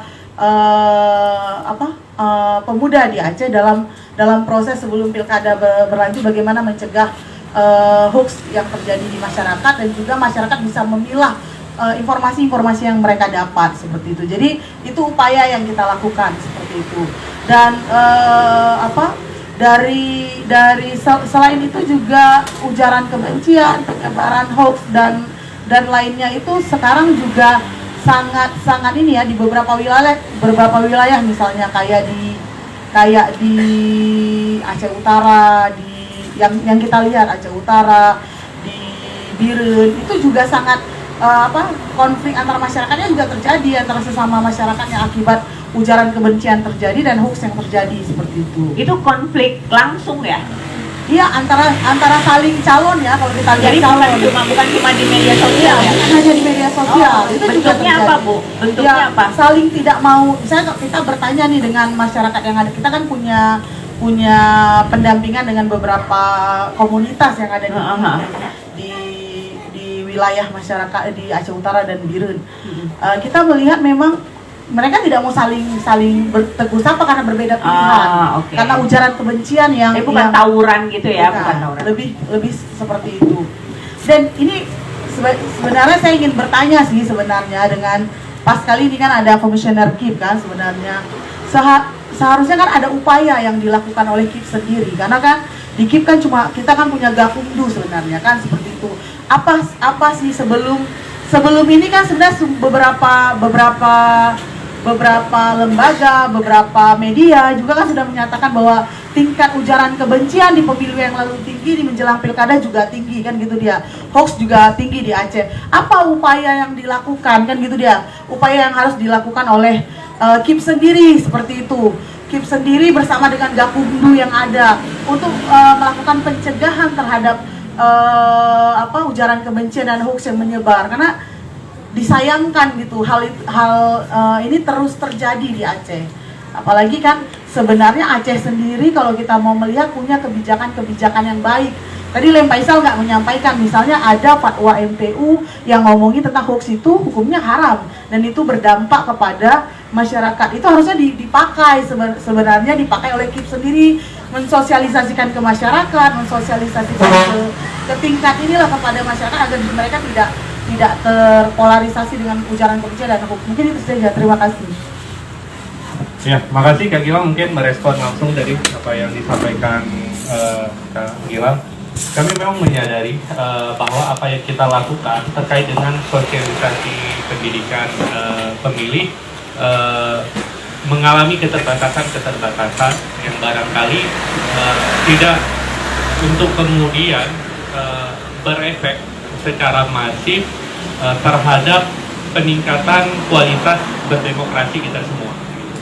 Nah, tetapi dengan kewenangan yang ada di KIP sebagai penyelenggara, sebagai pelaksana, kita sudah melakukan banyak hal dan kemudian bahkan treatment kita itu terhadap kelompok maupun organisasi yang barangkali selama ini menjadi bagian yang tidak terkonsentrasi lebih kuat gitu ya. Bahkan kita untuk tim perumus dan kemudian dalam debat dan kemudian tim dalam proses debat kemarin itu kita melibatkan banyak sektor, banyak perwakilan lah dalam masyarakat yang kemudian menjadi bagian dalam proses pelaksanaan pemilihan kemarin. Nah, tetapi dalam konteks untuk melakukan pengawasan, nah ini kan bukan menjadi kewenangan kita. Nah, sehingga tadi seperti yang saya sampaikan bahwa ada keterbatasan kita untuk kemudian membicarakan ini kepada Gakumdu, karena Gakumdu itu kan di bawah Bawaslu, di bawah Panwasli, dan dia sebagai koordinator dari Gakumdu yang di dalamnya ada kepolisian, ada kejaksaan. Nah, memang secara regulasi ada ketentuan yang di dalam masa kampanye atau rezim kampanye itu yang bisa ditegakkan. Tadi misalkan larangan-larangan dalam kampanye untuk menghina pasangan calon dan seterusnya. Saya sepakat tadi yang disampaikan oleh Kak Ika, memang bukan pasangan calon yang melakukan sosial media resmi pasangan calon hanya kemudian memposting kegiatan-kegiatan kampanye misalnya. Tetapi kemudian di dalam cuitan-cuitan dan kemudian komen-komen ada saja kayak gitu yang melakukan komen yang bernuansa ujaran kebencian. Nah, lagi-lagi memang kewenangan kita terbatas untuk bisa masuk menegakkan ketentuan yang semestinya itu harus ditegakkan tadi, ya kan? Dan kemudian juga kesulitan secara khusus juga untuk membedakan ini deliknya delik pilkada atau delik umum, ya kan? Nah, tetapi menurut saya ini saling berkelindan, karena mengapa ketentuan peraturan perundang-undangan itu katakanlah undang-undang pilkada tidak secara khusus mengatur terkait dengan ujaran kebencian gitu. Tetapi kan ada KUHP gitu kan, ada undang-undang ITE yang tetap bisa ditegakkan, dan kami memiliki keterbatasan untuk mengomentari hal tersebut. Tetapi kewenangan kami untuk melakukan sosialisasi dan menumbuhkan partisipasi pemilih itu sudah kami lakukan, dan kami menyadari barangkali juga masih banyak kekurangan. Nah, forum ini juga forum untuk kami melakukan evaluasi, dan kami juga akan menyampaikan apa yang disampaikan oleh teman-teman, oleh Kak Gilang dan kawan-kawan lain di dalam rapat pleno. Nah, sehingga ke depan bisa jadi lebih baik dan tidak mengulang kekurangan yang sama. Kira-kira begitu, Kak. Makasih. Terima kasih, Bang. Selanjutnya ada yang lain mungkin yang ingin memberikan tanggapan diskusinya. Ya. Assalamualaikum warahmatullahi wabarakatuh. Sebenarnya perkenalkan, saya Rizky Amanda dari Gerak Aceh. Ingin berdiskusi dengan Mbak Ika, teman-teman yang lain. Berbicara ujaran kebencian dan mengenai pilkada kemarin, memang sebenarnya kalau kita berbicara konteks Aceh sendiri, kita nggak hanya daerah yang terpapar hoax juga besar paling tinggi, Mbak, tapi kemudian Rizky juga pernah baca dari People Index, mereka membuat hasil survei bahwa netizen Indonesia ini adalah mereka pertama yang paling berkomentar negatif di Asia. Jadi memang di komentar-komentar itu yang paling luar biasa itu netizen Indonesia gitu. Nah, itu yang menarik kita kaji sebenarnya. Karena berbicara yang terpolarisasi ini, dampaknya di masyarakat akan lama, Mbak. Bahkan kita Gerak juga fokus dengan isu hoax, mendampingi beberapa desa terpencil di Banda Aceh dan Aceh Besar. Mendapatkan hari ini masih ada yang terpolarisasi dari hasilnya isu cebong kampret di 2019, dan itu masih ada gitu. Padahal kan lalu dan mereka ilmu politik sudah selesai lah kita bilang. Tapi hari ini masyarakat masih dengan isu itu gitu. Jadi apalagi dengan hal-hal baru seperti pilkada kali ini, dan ini juga sangat luar biasa kita lihat bagaimana terjadi misalnya di beberapa daerah, kepala daerah misalnya itu di platform TikTok ketika para jalan menyampaikan kampanye itu bukan lagi adu gagasan, tapi sudah memang benar-benar negatif campaign kalau kita bilang. Jadi hal ini yang menarik untuk kita juga. Kebetulan kalau Rizky Mbak di Gerak itu mendampingi salah satu komunitas namanya Masyarakat Jos Aceh. Kita ada kawan-kawan jurnalis kampus, ada kawan-kawan ketua BEM yang kita ajak untuk fokus cek fakta beberapa tahun terakhir. Dan kita menemukan bahwa orang muda juga terpolarisasi dengan luar biasa misalnya. Kayak yang dibilang tadi, nggak cuma ketika beda pilihan itu udah beda meja ngopi lah, dia bilang kalau di Aceh, Mbak. Jadi ketika beda pilihan ya nggak semeja lagi ngopinya. Itu yang dampaknya yang luar biasa. Yang menurut itu kalau Rizky Anissa bahwa fanatisme yang tinggi yang dirasakan anak muda ketika ditanya apa alasan mendukung juga nggak jelas. Tapi karena kawan ikut, tapi yang kita heran fanatiknya itu luar biasa itu. Karena ketika dia mendukung calon itu nggak menerima diskusi, itu buku. Selama calon gue ya benar gitu. Jadi lo nggak boleh kritik gitu. Jadi hal ini yang perlu menjadi PR kita bersama, kolaborasi kita bersama, karena beberapa waktu juga komunitas sering diskusi kampus, Mbak. Jadi mereka tuh kayak mikir atau bertanya bahwa sebenarnya kita nggak perlu bergerak, Bang, karena hoax yang menyebar itu luar biasa dan kita nggak sanggup. Tapi sampai kapan kita pesimis gitu? Maka perlu kolaborasi dan memperluas jaringan-jaringan seperti ini untuk kita mendeteksi isu-isu hoax yang beredar di Aceh hari ini, Bang. Mungkin itu saja, Bang. Terima kasih. Assalamualaikum warahmatullahi wabarakatuh.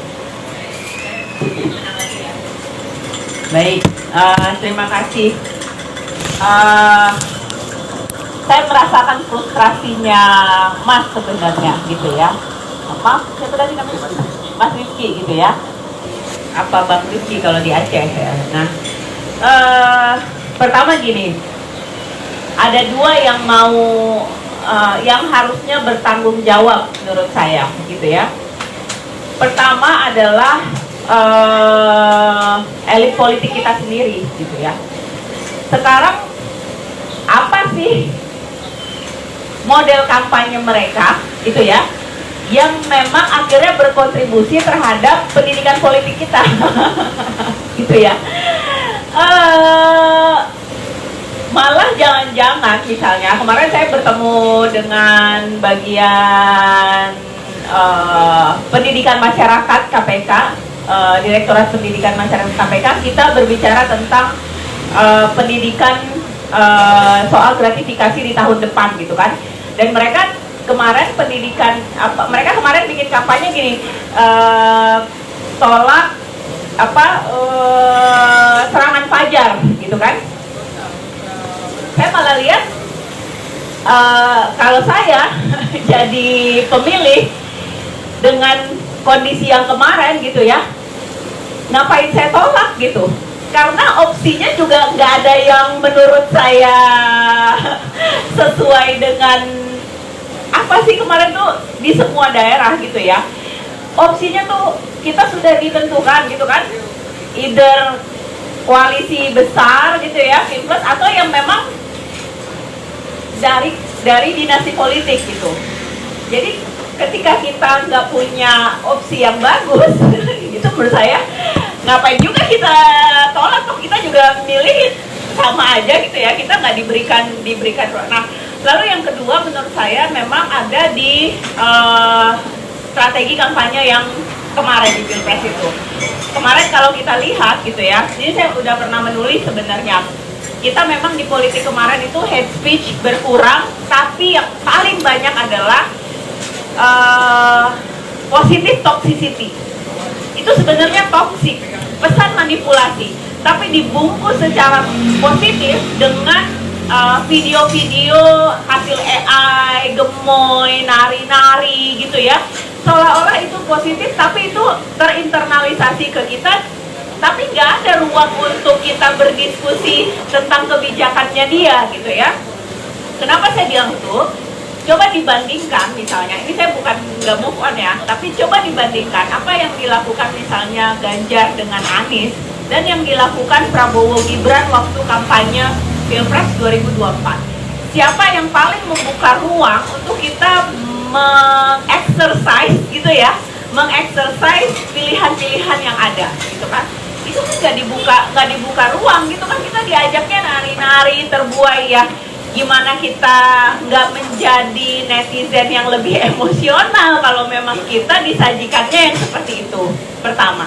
Dan saya melihat tren-tren itu akhirnya berlanjut di pilkada, walaupun ada pilkada yang misalnya kayak Jawa Timur itu berbeda sedikit lah, gitu ya. Itu memang kandidatnya tiga-tiganya kuat, mereka juga pakai pendekatan yang berbeda. Cuma maksud saya gini, banyak macam-macam lah. Cuma intinya adalah kita harus menyalahkan juga politisi-politisi kita yang sebenarnya tidak mengajak kita untuk mendiskusikan ide, tapi lebih kepada mengeksploitasi emosional kita, gitu ya. Itu satu.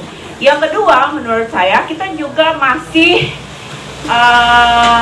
yang saya paling geram ini, saya kemana-mana saya selalu marah, tanggung jawab platform itu di mana? Ini platform digital, Google, Meta, TikTok, maunya cuma ngasih uang. Ada komunitas kasih uang sama dia, ya kan? Bikinlah inisiatif ini, bikin inisiatif ini, tapi itu datanya kecil. Kemarin ada salah satu NGO posting tentang hate speech di sosial media.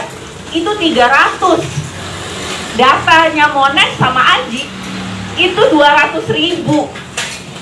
Artinya apa? Kalau kita punya kemampuan untuk masuk ke platform itu, ngambil datanya gitu ya, komunitas kalau dilapor kan yang dilakukan platform ya, in general, yang dilakukan platform adalah bikin komunitas, ayo kalau ada hoax, lapor ke kami, Anda akan kami prioritaskan gitu kan, hoaxnya kami periksa. Tapi itu kan kemampuan manusia berapa banyak sih dibandingkan ketika kami itu scraping data.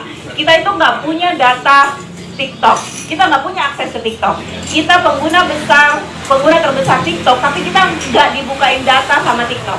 Kita bisa dapat data TikTok gimana? Kita minta ke peneliti di Amerika. Kamu bisa ambilin dong data ini. Dia buka ke Amerika, dia buka ke Uni Eropa karena pemerintahnya menyarankan mereka harus buka datanya. Kita ambil data itu.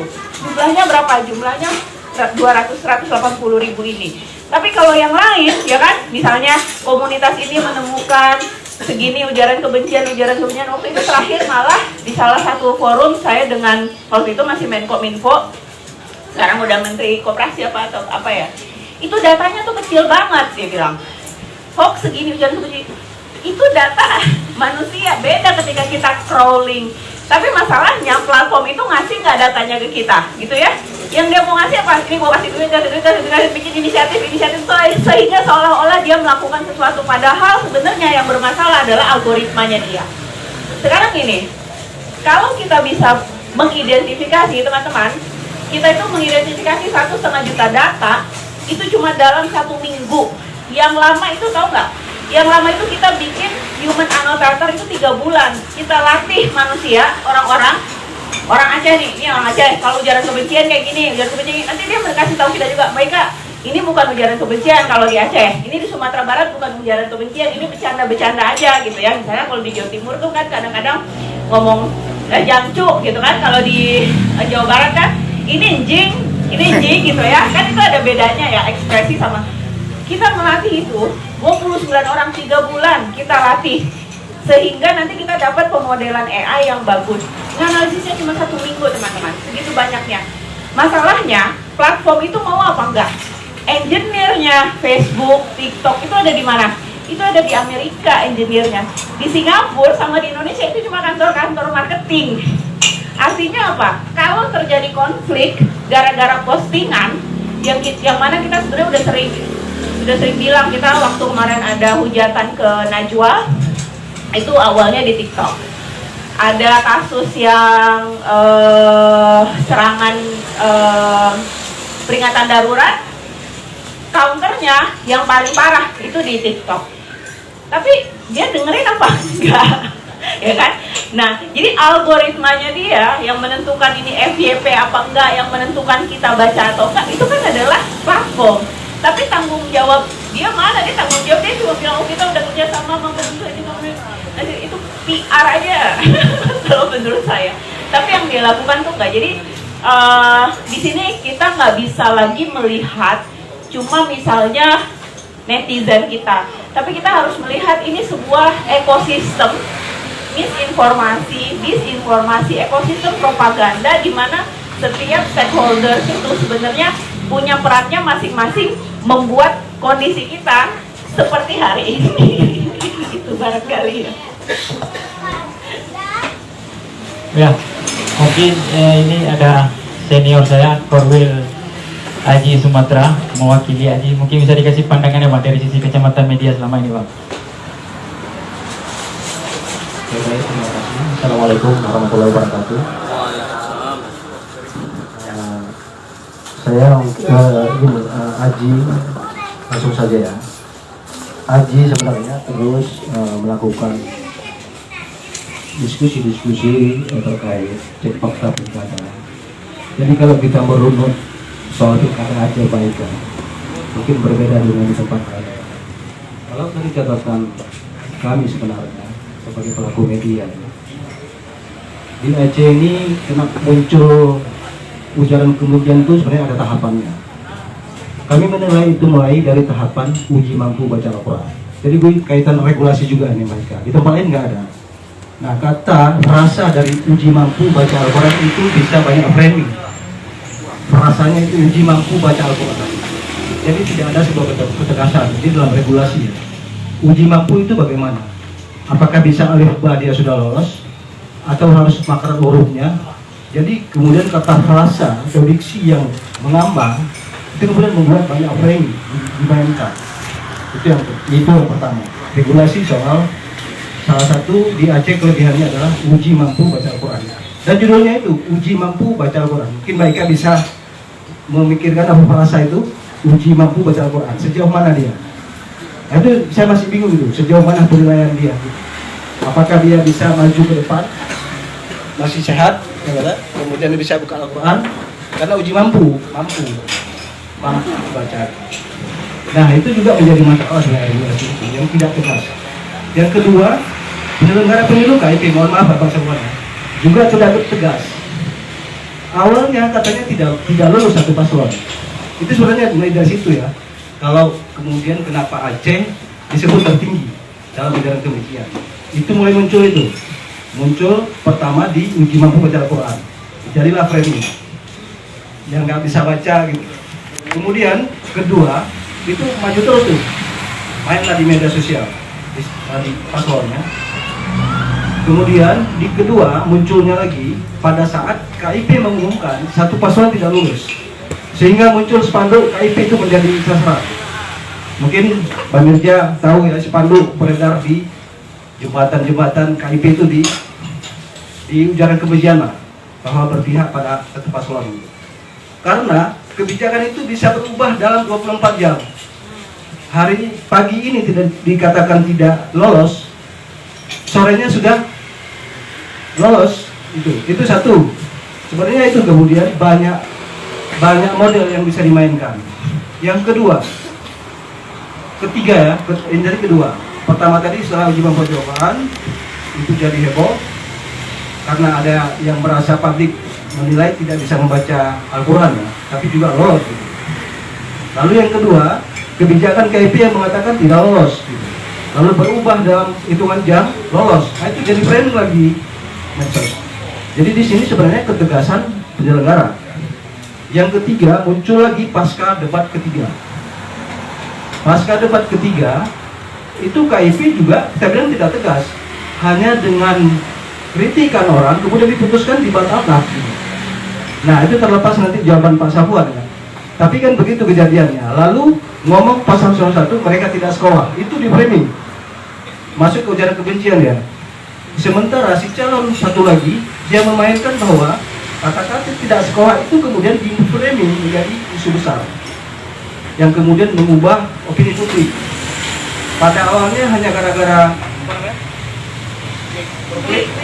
mikrofon di baju, jadi dia sempat ngomong tidak sekolah, lalu tidak sekolah itu menjadi bahan opini publik di luar sana. Nah di paslon tadi yang dikatakan tidak sekolah itu menjadi modal pada saat dia kampanye dengan memframing kalimat itu tidak sekolah gitu. Sekolah kemudian menjadilah perubahan-perubahan. Jadi kalau Aceh kemudian disebut tertinggi ya dari informasi polarisasi itu atau ujaran kebencian itu awalnya itu ada 3 tahap. Yang pertama regulasi yang tidak tegas kalau gimana membaca Al-Quran. Yang kedua penyelenggara tidak tegas. Nah, apakah mereka mengkacau internal? Itu pasca pengumuman itu Mbak Ika tahu aja. 1 hari kemudian berganti pimpinan KIP tanpa ada pemberitahuan ke media. Karena apa dia diganti gitu. Nah, jadi itu framing lagi. Itu mungkin Pak Sabor ya. Karena kita catat itu tahap-tahapnya. Jadi 2 hari kemudian kalau nggak salah setelah KIP meloloskan tadi satu paslon, lalu berganti ketuanya 2 hari kemudian tanpa ada maunya konferensi pers lah ke media. Nah, dia diganti bukan karena apa atau sakit atau bla bla bla bla. Tapi tidak ada, menjadi framing lagi.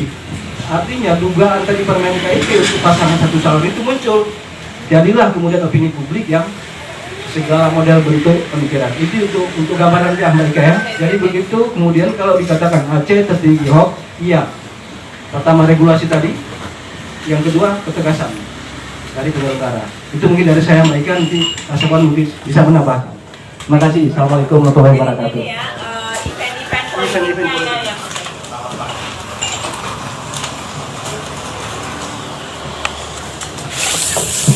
Assalamualaikum warahmatullahi wabarakatuh. Terima kasih. Nah, yang pertama saya mau sampaikan ujaran kebencian dan polarisasi di Aceh dalam konteks pilkada kemarin itu bukan berdiri sendiri. Jadi tidak terlepas. Jadi kalau saya bilang memang ini tersistem. Jadi tersistem artinya ya memang digerakkan oleh para calon. Jadi ya selama calon menganggap ini adalah menguntungkan, ya. Karena para calon ini kalau kita lihat tidak bicara soal praktek baik, praktek jahat, tapi kalau itu menguntungkan, oke, jalan. Sehingga orang juga sudah lama bermain di media sosial misalnya, ketika ada dukungan dan ini memang tersistem, maka jalan. Nah, satu sisi Aceh kemarin tidak didukung dengan proses pengawasan yang masif. Jadi kalau saya katakan proses pengawasan dalam hal ini Panwasli Aceh itu gagal dalam memastikan ataupun dalam meminimalisir terhadap pola-pola kebencian ataupun menebar kebencian dan pola-pola polarisasi ini. Di satu sisi juga kondisi tingkat kalau kita lihat dengan rekam jejak pilkada sebelumnya, terutama di gerakan sipilnya termasuk akademisinya itu lebih aktif dalam melihat ketika ada kejanggalan-kejanggalan ataupun kalau istilah sekarang cawe-cawe itu cepat orang respon. Tapi kemarin saya lihat tidak. Kenapa tuh Pak? Ya, saya pikir ini ya kondisi mas saya memang sudah berubah. Jadi banyak pihak mencari aman saja. Jadi Panwasli misalnya bisa dicek misalnya hari ini tidak ada temuan apapun. Ya, padahal mereka dibiayai sampai 48,9 miliar dana iklan. Jadi makanya saya bilang bahwa Aceh gagal dalam memastikan terhadap ini. Nah yang kedua, walaupun misalnya kayak seperti MPU mengeluarkan fatwa, tapi ini fatwa-fatwa yang menyangkut politik, ya, itu memang tidak efektif dalam arti kata itu dilihat oleh para pemilih bahwa ini adalah benar. Karena polarisasinya memang ya terbelah dua. Kalau misalnya calon dua ya terbelah dua kayak kemarin. Jadi masing-masing punya sistem sendiri, baik itu cara menebar kebencian maupun cara membangun polarisasi. Dan di satu sisi soal kepastian hukum juga tidak berjalan. Itu juga penting sebenarnya. Sehingga orang lebih mudah mengelola isu-isu kebencian itu dari satu tempat ke tempat yang lain. Dan ini didukung dengan kalau saya lihat kultur di level grassroots cepat menangkap, artinya tidak ada proses verifikasi. Jadi kalau ada isu hoak itu cepat juga dimakan. Jadi tidak ada proses verifikasi, tapi langsung diselan mentah-mentah bahwa ini adalah benar, padahal itu hoax misalnya. Nah, didukung tadi kayak dibilang saya sama Bang Julian seperti penyelenggara ada kebijakan yang berubah-ubah, ya. Dan begitu juga tidak ada proses penegakan hukum karena di daerah-daerah yang terpencil yang aksesnya karena kan ini nggak bisa diambil semua 23 kabupaten kota ada Aceh, jadi ada daerah-daerah yang memang terpencil. Saya melihat tidak hanya sekedar menebar kebencian, tapi soal intimidasi juga sangat kuat dan itu juga tidak terproses sampai hari ini. Jadi ya salah satunya mungkin kalau saya melihat bahwa terutama dari sisi penyelenggara mungkin ke depan tidak lagi bahwa kalau di Aceh kan rekrutmennya adalah DPR, ya. Saya pikir ini harus dialihkan, harus ada tim independen yang memilih sebagai penyelenggara pemilu, baik itu Panwasli ataupun KIP-nya, tidak lagi dipilih oleh produk politik, sehingga ini untuk minimalisir terhadap sehingga ada kebijakan-kebijakan yang memang tegas di tingkat negara. Nah yang kedua, ada regulasi memang yang perlu yang perlu direvisi yang lebih konkret soal misalnya ya menebar kebencian ini. Ya, karena menebar kebencian saya lihat satu pun sampai hari ini nggak ada yang diproses.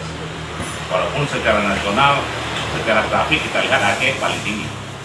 Padahal itu penting, ya, penting dilakukan adanya kepastian hukum. Nah, selanjutnya soal minimalisir ini. Jadi Panwasli misalnya, saya lihat semacam kehilangan ide ataupun gagasan.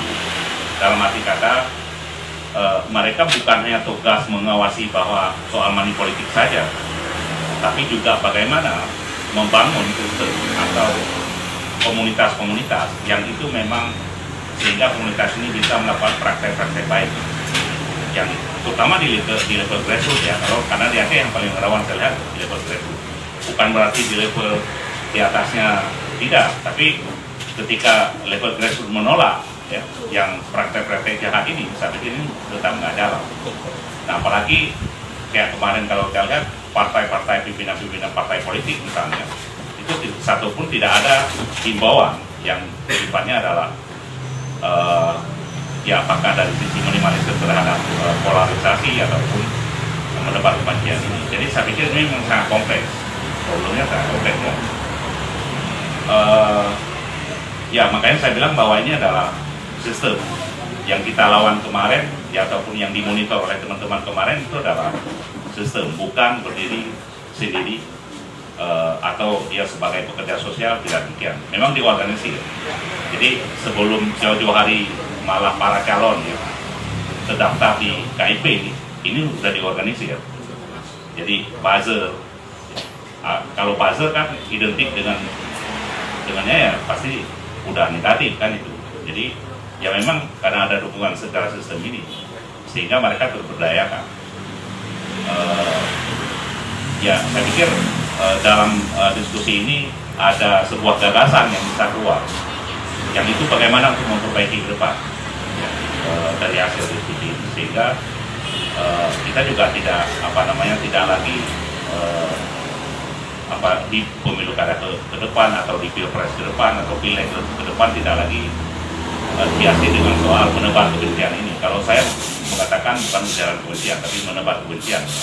Dan karena di beberapa titik di daerah saya lihat memang dan itu terbuka menebar kebencian, tidak hanya di media sosial tapi di atas panggung, di pemilu terbuka, di kampanye terbuka memang menebar kebencian. Saya pikir itu saja dari saya. Terima kasih. Assalamualaikum warahmatullahi wabarakatuh.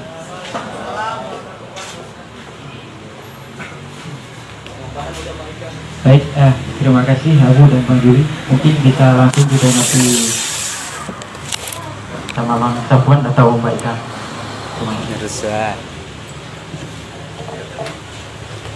Terkait dengan tanggapan dari Bang Juli Amin bahwa tahapan pilkada ini, di antara tahapan pilkada ini terjadi ujaran kebencian. Jadi bukan sesuatu yang kemudian di akhir kemudian terjadi ujaran kebencian. Jadi tahapan pilkada dengan tahapan ujaran kebencian ini saling berlari ya di antaranya. Tapi kami juga dalam proses uji mampu baca Quran, kita pada prinsipnya melaksanakan ketentuan di pasal 67 ayat 12 huruf B Undang-Undang Pemerintahan Aceh, nah di mana ada kewajiban untuk memenuhi persyaratan menjalankan syariat agama. Nah kemudian norma tersebut diatur di dalam kanun juga, kanun di pasal 24 huruf C. Di situ disebutkan bahwa persyaratan beragama Islam taat menjalankan syariat ini dibuktikan dengan mampu membaca Al-Quran. Nah, dalam pelaksanaannya, KIP mengeluarkan keputusan nomor 21 tahun 2024 terkait dengan pedoman teknis uji mampu baca Quran. Nah, di situ kita menyebutkan bahwa syarat uji mampu baca Quran yang pertama adalah tajwid. Nah, tajwid terkait dengan makhrajul huruf dan seterusnya. Kemudian fasahah terkait dengan kejelasan bacaan. Nah, yang ketiga terkait dengan adab. Nah, kemudian berdasarkan kanun, kita diminta untuk membentuk tim uji mampu baca Quran yang berasal dari MPU, LPTQ, dan Kementerian Agama. Jadi 3 lembaga ini yang menjadi tim penguji uji mampu baca Quran. Nah, kami tidak bisa mengomentari apa yang tersiar melalui potongan-potongan video di TikTok, di sosial media. Tetapi kami ingin menegaskan bahwa dalam proses penilaian tersebut, kewenangan untuk menilai adalah 3 lembaga yang kita bentuk, yang kita sebut dengan tim uji mampu baca Quran. Nah, berdasarkan kesimpulan yang disampaikan oleh tim uji, maka itu yang kita tetapkan dan itu yang kita umumkan kepada publik. Nah, yang kedua, terkait dengan tahapan TMS, salah satu pasangan calon karena tidak melakukan penandatanganan di depan DPR. Nah, kami juga sudah menyampaikan hal-hal yang menjadi kemudian dinamika di dalam organisasi KIP ini ketika dilakukan pengawasan internal oleh KPU RI. Nah, ada 3 alasan dalam perspektif divisi hukum pada saat itu. Menurut kami, berdasarkan hukum, sebuah keputusan pedoman teknis tidak boleh bertentangan dengan peraturan perundang-undangan. Nah, itu kan asas hukum administrasi negara. Nah, jadi keputusan pedoman teknis terkait dengan pencalonan itu tidak boleh bertentangan dengan Kanun nomor 7 tahun 2024 yang merupakan perubahan dari Kanun 12 tahun 2016. Nah, yang kedua, ada asas hukum atau adigium hukum lex posterior derogat legi priori. Ketentuan yang baru mengenyampingkan ketentuan yang lama. Nah, artinya aturan yang kemudian diubah melalui Kanun 7 yang mengubah Kanun 12 itu tidak berlaku lagi. Nah, yang ketiga, ada teori namanya fiksi hukum. Nah, memang ada kelemahan kami dalam pembentukan dan penyusunan keputusan nomor 17 tahun 2024. Nah, di mana kami tidak mendapatkan pemberitahuan dari pembentuk kanun maupun dari pemerintah Aceh terkait dengan Kanun nomor 7 yang telah disahkan. Nah, kami itu tidak disampaikan dan pemerintah selaku yang melakukan pengundangan, pemerintah Aceh itu tidak mengunggah Kanun 7 tersebut di WhatsApp yang semestinya menjadi kewajiban menurut Undang-Undang nomor 12 tahun 2011 tentang tata cara pembentukan peraturan perundang-undangan. Pembentuk peraturan daerah dan dalam proses pengundangan wajib untuk mengunggah ketentuan itu kepada masyarakat, kepada publik, supaya publik bisa mengakses. Nah, sehingga ketika kami mencari kanun perubahan tersebut, selain informasinya kami tidak dapatkan dan keberadaannya juga tidak ada. Tapi kemudian setelah keputusan 17 tersebut ditetapkan, saya lupa seminggu atau 2 minggu setelahnya itu baru tersiar kabar Kanun 7 itu telah disahkan. Nah, kemudian kami merekomendasi dari divisi hukum yang 2 poin yang saya sampaikan, dan poin yang ketiga saya sampaikan bahwa teori fiksi hukum semua kita itu dianggap tahu meskipun kita belum membaca peraturan perundang-undangan.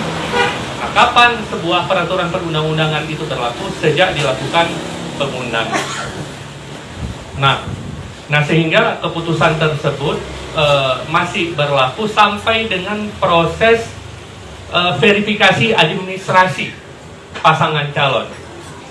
Nah, kami nggak bisa menyampaikan kronologis dinamika secara mendetil karena mengapa? Kita sangat terikat dengan etik. Sangat terikat dengan etik karena yang namanya putusan pleno itu adalah keputusan kelembagaan. Nah, ada dissenting opinion, ada concurring opinion dalam dinamika pengambilan kebijakan. Kami tidak bisa menyampaikan itu kepada publik karena itu bagian daripada etika penyelenggaraan. Nah, tetapi ketika terjadi persoalan yang kemudian menjadi sebuah sengketa atau potensi sengketa etik, nah disitulah menjadi tempat kami untuk menyampaikan. Dan ketika kami diundang oleh Panwasli untuk klarifikasi, prosesnya kami sampaikan kepada Panwasli. Nah, pertanyaannya, mengapa terjadi perubahan proses dari PMS kemudian menjadi MS? Saya sudah sempat cerita kecil dari ke Mbak Ika bahwa ada surat dinas dari KPU yang menegaskan bahwa keputusan KIP nomor 17 bertentangan dengan peraturan perundang-undangan, dan kemudian juga penegasan untuk melakukan verifikasi administrasi dan menetapkan pasangan calon tersebut, salah satu pasangan calon memenuhi syarat, dan itu sudah kami laksanakan, Bang Juliani. Nah, kemudian yang ketiga terkait dengan debat ketiga. Nah, ketika proses debat masih berlangsung yang menyisakan 1 menit 12 detik, sebelum itu terjadi, mungkin di video Bang Juli Amin melihat saya berdiri dan kemudian ada ketua DPR dan kemudian ada tim pasangan calon nomor urut 2 yang berbicara dengan saya dan kemudian berbicara dengan komisioner-komisioner yang lain yang ada di depan. Dan pada saat itu tim paslon nomor urut 1 menyampaikan kepada kami bahwa mereka keberatan pasangan calon nomor urut 1 itu diduga menggunakan alat bantu komunikasi. Nah, kemudian kami menyampaikan bahwa karena pada saat debat tersebut Panwasli tidak hadir, Panwasli, tetapi ada staf dan TA Panwasli, tetapi belum masuk ke dalam arena, masih di luar karena yang telat ketentuan tidak boleh masuk. Nah, kemudian karena seluruh komisioner Panwasli tidak ada, kita berdiskusi dengan Bawaslu, dengan Panwasli Provinsi Aceh. Jadi kalau Panwasli untuk pilkada namanya Panwasli Aceh, Bawaslu Panwasli Provinsi Aceh. Kita diskusi dengan Bang Agus, Ketua Panwasli Provinsi Aceh. Dan kemudian kita berkesimpulan bahwa ketika jeda iklan, kita akan mengonfirmasi kepada pasangan calon urut 1. Tetapi belum proses jeda iklan, kemudian terjadi keriuhan dan masuknya tim pasangan calon ke arena debat pada saat itu. Nah, kemudian kita dievakuasi karena potensi chaos yang diprediksikan terjadi, dan kemudian kita dievakuasi, dan dalam proses kita digeser ke atas, kita menyampaikan kepada masing-masing LO pasangan calon untuk kemudian ke atas untuk kita diskusikan dan kita ambil kebijakan dan keputusan terkait dengan debat ketiga. Nah, masing-masing pasangan calon itu mengirimkan utusannya dari dari nomor urut 1 Bang Hendra Budian, nomor urut 2 Bang Saprija. Nah, kemudian tim paslon ini menyepakati, kami hanya memfasilitasi, menyepakati bahwa debat ketiga dilanjutkan berdasarkan durasi yang tersisa 1 menit 12 detik ditambah segmen terakhir penyampaian closing statement. Itu kesepakatan. Nah, kemudian saya sampaikan kepada ketua, meskipun ini dan teman-teman anggota yang lain, kesepakatan itu kita tulis di kertas catatan yang diberikan oleh hotel harus ditandatangani oleh masing-masing perwakilan pasangan calon, dan kemudian kita mintakan dan ditandatangani. Dan apa yang kita tuliskan adalah apa yang disepakati oleh tim pasangan calon, dan kemudian diucapkan oleh ketua ketika menyampaikan bahwa debat ketiga dilanjutkan. Tetapi kemudian terjadi dinamika lagi, terjadi keriuhan. Nah, sehingga kemudian kita menghentikan kegiatan tersebut. Karena mengapa? Laporan dari lembaga penyiaran TV pada saat itu Ainus mengatakan bahwa ini jadwal untuk live sudah selesai. Tadi kita kesepakatan 1 menit 12 detik ditambah segmen terakhir. Nah, durasi untuk 1 menit 12 detik dan segmen terakhir ini sudah selesai. Maka logika waktu yang kita sepakati di atas kemudian juga menjadi pertimbangan keputusan kita. Jadi misalnya kalau ada asumsi, oh ini kita lanjutkan tanpa perlu di live.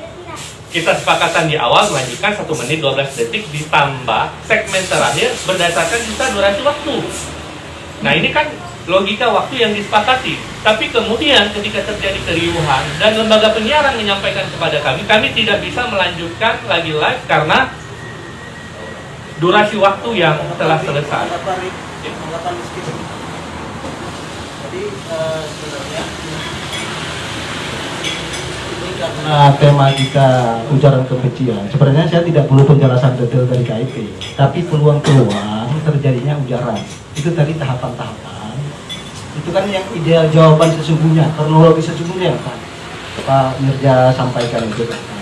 Kronologi sesungguhnya, tapi yang saya maksud tadi tahapan berframingnya terjadi. Maksud saya dari tahapan baca Al-Quran mulai terjadi dari keputusan KIP dari yang itu kemudian jadi framing, jadi tahapan-tahapan. Jadi bukan menjelaskan kronologi sesungguhnya gitu. Jadi itulah kemudian menjadi framing kenapa Aceh kemudian tinggi dalam ujaran kebencian. Jadi tahapan tadi itu, walaupun mungkin sesungguhnya yang disampaikan oleh Pak Mirja sebenarnya, tapi tidak teredukasi ke publik. Jadi akibatnya tidak teredukasi kronologi sesungguhnya seperti disampaikan Pak Komisioner di framing. Akibat dari tidak ada sebuah edukasi mungkin ke publik soal tahapan-tahapan tadi. Nah, jadi tahapan uji baca Al-Quran sebenarnya ada kanun, tapi itu menjadi framing ketika kemudian satu yang membacanya ya lurus juga, gitu kan? Jadi menjadi bahan. Itu maksudnya menjadi bahan. Jadi yang kita maksud itu ada peluang. Ada peluang orang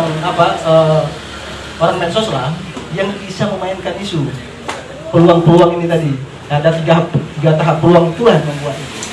Jadi kalau penjelasan mungkin bisa bekerja itu betul lah, begitulah sebenarnya sesungguhnya yang terjadi seperti yang Pak Mirja sampaikan.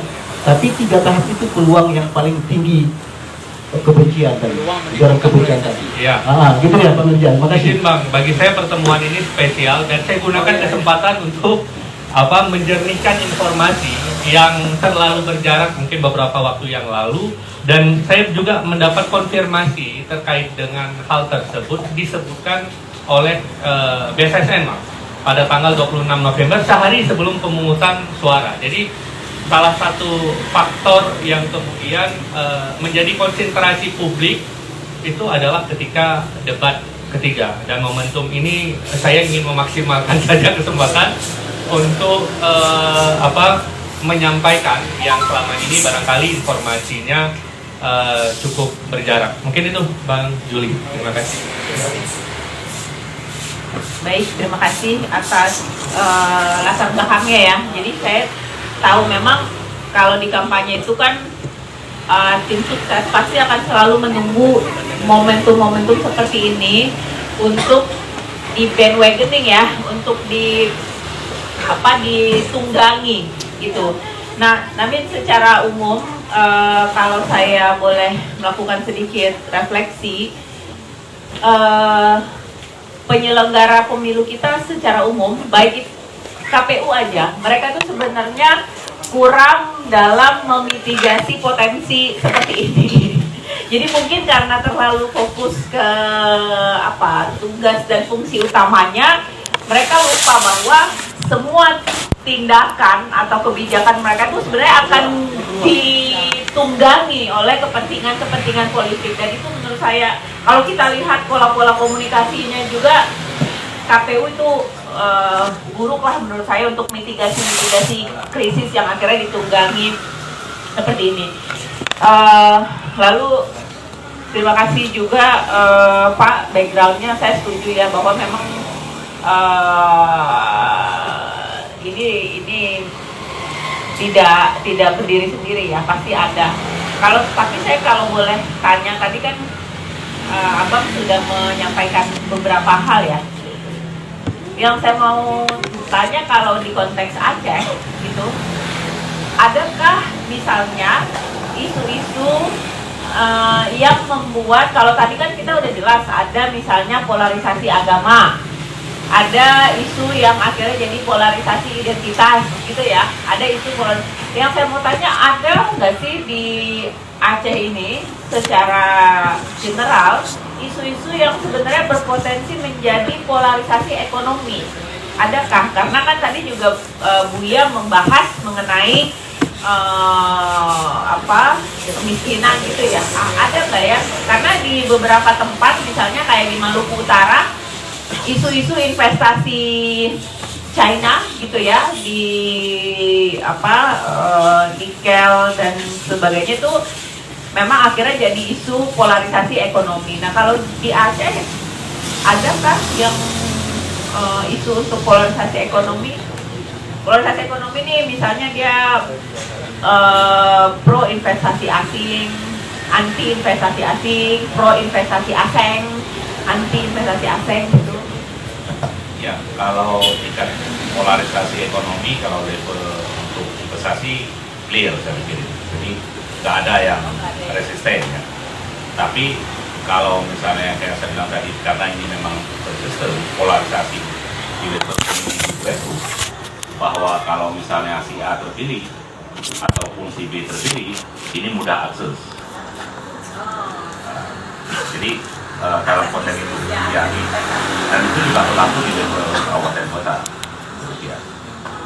Jadi kalau misalnya untuk menebar kebencian soal anti asing, saya pikir itu tidak ada. Ya, kalau itu clear sih.